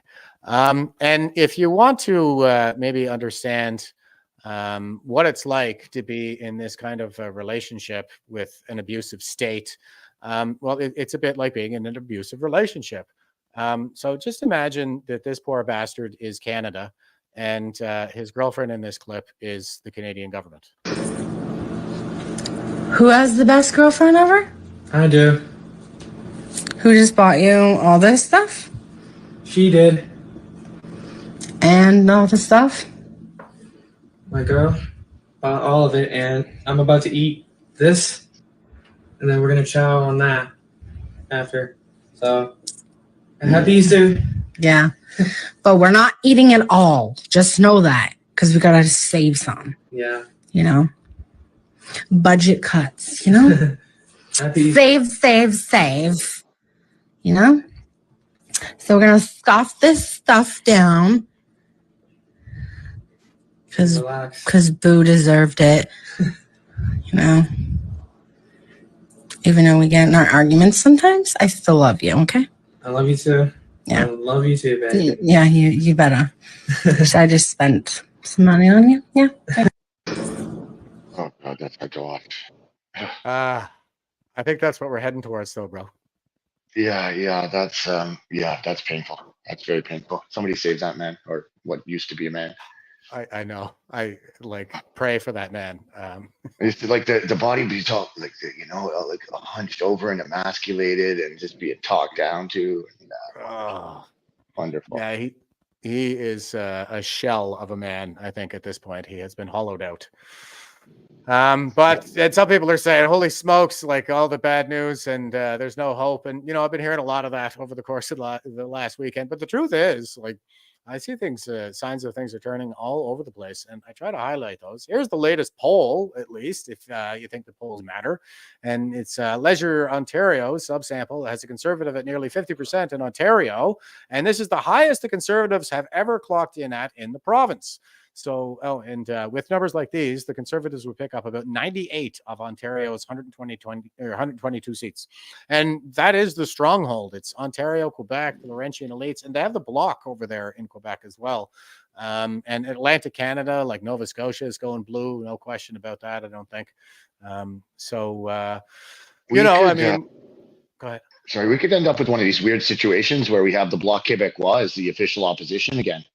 It's trending that way. Like the Bloc is right up there almost with liberals polling at the national. I mean, that's a very small part of Quebec, right? That's these seats, but it's enough to possibly have more seats than the liberals are going to win total. Yeah, that would be a really strange situation, but I think we're nationally, we're in mega majority territory here with a super majority, I guess. With the Conservatives, we're in super majority territory, and if that's happening in Ontario, I think that's a really good sign. Of course, there's still the question of election integrity that needs to be answered. Yeah, big question, I guess. We just get the mail-in ballots ready. We're going to extend things a week. No, we need 2 weeks for voting. You can mail in. You can just whatever. They are going after the election laws. Don't ask for ID, you racist. Yes, exactly. I think we've seen how this playbook, is applied in the 2020 election in the United States. Of course, we know the Chinese interfered in our 2019 and 2021 election. So who do you think got their fingers into that 2020 election in the U.S.? So, that is, I think, what we're up against, guys. So now we got to do a secure the vote movement, I think, going into election season. And I met a couple of Americans while I was down at CPAC who are doing that down there. So I'll have to bring them on here for a chat soon so we can talk about putting our eyes on that election because, this one's for all the marbles, I think. Yeah, we don't want it to be They always say you don't want, you end up electing the last people, right? The dictator that's going to rule you. We don't want to end up in that scenario. No, but I think we want to make sure we get another election. No doubt. Oh yeah. That's, They're doing what that's they can, man. They're extending it so they can get extra pensions and whatnot. And see, that's the major problem. And when you see that, I mean, that more or less guarantees that we're going to be stretched out. There's a whole bunch of NDP politicians, Liberals and NDP both, but NDP in particular, that are dependent on that election extension to qualify for their pensions. And I doubt they'll break that coalition if there's pensions riding on it. The Liberals are coming out and virtue signaling, saying it's because of a religious holiday for I forget who it was, Hindu possibly, or not sure. Diwali. Okay, yeah. They're saying that's why, to accommodate people for Diwali. I mean, there's been times in the past where the Jewish community asked for an extension for a high holiday, I believe it was, and that was basically laughed out. But say what you will. They just want their pensions. Yeah, and if they really wanted to avoid having the election during Diwali, they could put it before Diwali as well. Yeah, just break it a week sooner. Yes, that would solve the problem perfectly, and save tens of millions for however many hundreds of millions or whatever in these pension payouts for people who are going to get smoked in the next election. Yeah, and you know what? I saw another thing. I don't know if anybody's running. Like it's like there are so many Liberals who have already declared they're not going to run again. They're checked out. A lot of them are checked out for that. And Marco Mendicino is like that. He's been checked out for quite a while. He almost looks relaxed. You can give him the gears. He doesn't give a crap. Yeah. And he's breaking the party lines here and there. So is Anthony Housefather. He even kind of intimated that he might cross the floor. So yeah, they're falling apart. There's all kinds of stuff that they're throwing at us, but the thing is that they are falling apart. I think they're floundering. Trudeau is a desperate tyrant, so that's dangerous. But he's going to do everything he can to try to cleave to power, and that's everything that they're doing right now. And it just goes to show you how desperate they are. Anyway, just try to keep a level head about it all as they throw all this crap at us, and keep that pressure up, because this dam's got cracks all through it, and it's just about to burst. And here is the Veterans for Freedom website, everybody. And if you want to go check us out there, you can subscribe to our newsletter here, join Veterans for Freedom if you're a veteran here, support Veterans for Freedom here. You can donate to us directly for our operational costs, or sign up for the support fund that goes to help Canadians who are suffering under this tyranny. Everybody who donates gets a chance to vote on which one of our contestants the funds end up going to. You can sign up with the buttons here for your credit card, or send us an e-transfer to fund@veteransforfreedom.ca. That's fund@veterans4freedom.ca, preferably with the auto deposit enabled. But if you can't do that, then just use the password fund4freedom. That's all caps fund4freedom, and we'll make sure that gets off to a worthy cause. And that brings us all the way back to Friedrich Nietzsche. And he says, nobody is more inferior than those who insist on being equal. Does that remind you of anybody there, Dacey? Yeah, that was a good one to start with. Yeah. I run into these types a lot. Yeah, no kidding. Brother, thank you so much for being so generous with your time. I just realized how badly I blew my time tonight. First time back in the evening shows, maybe. I guess that's why. But usually, it's good to catch up. It's good to catch up, man. And I'm a little beat here, but it's a pleasure, man. And I'm always happy to join you. We'll do it again soon, I'm sure. All right, sounds great, brother. And to everybody who tuned in with us out there, stay frosty and stay safe out there. Won't you help to sing these songs of freedom? It's all I ever have. Redemption songs.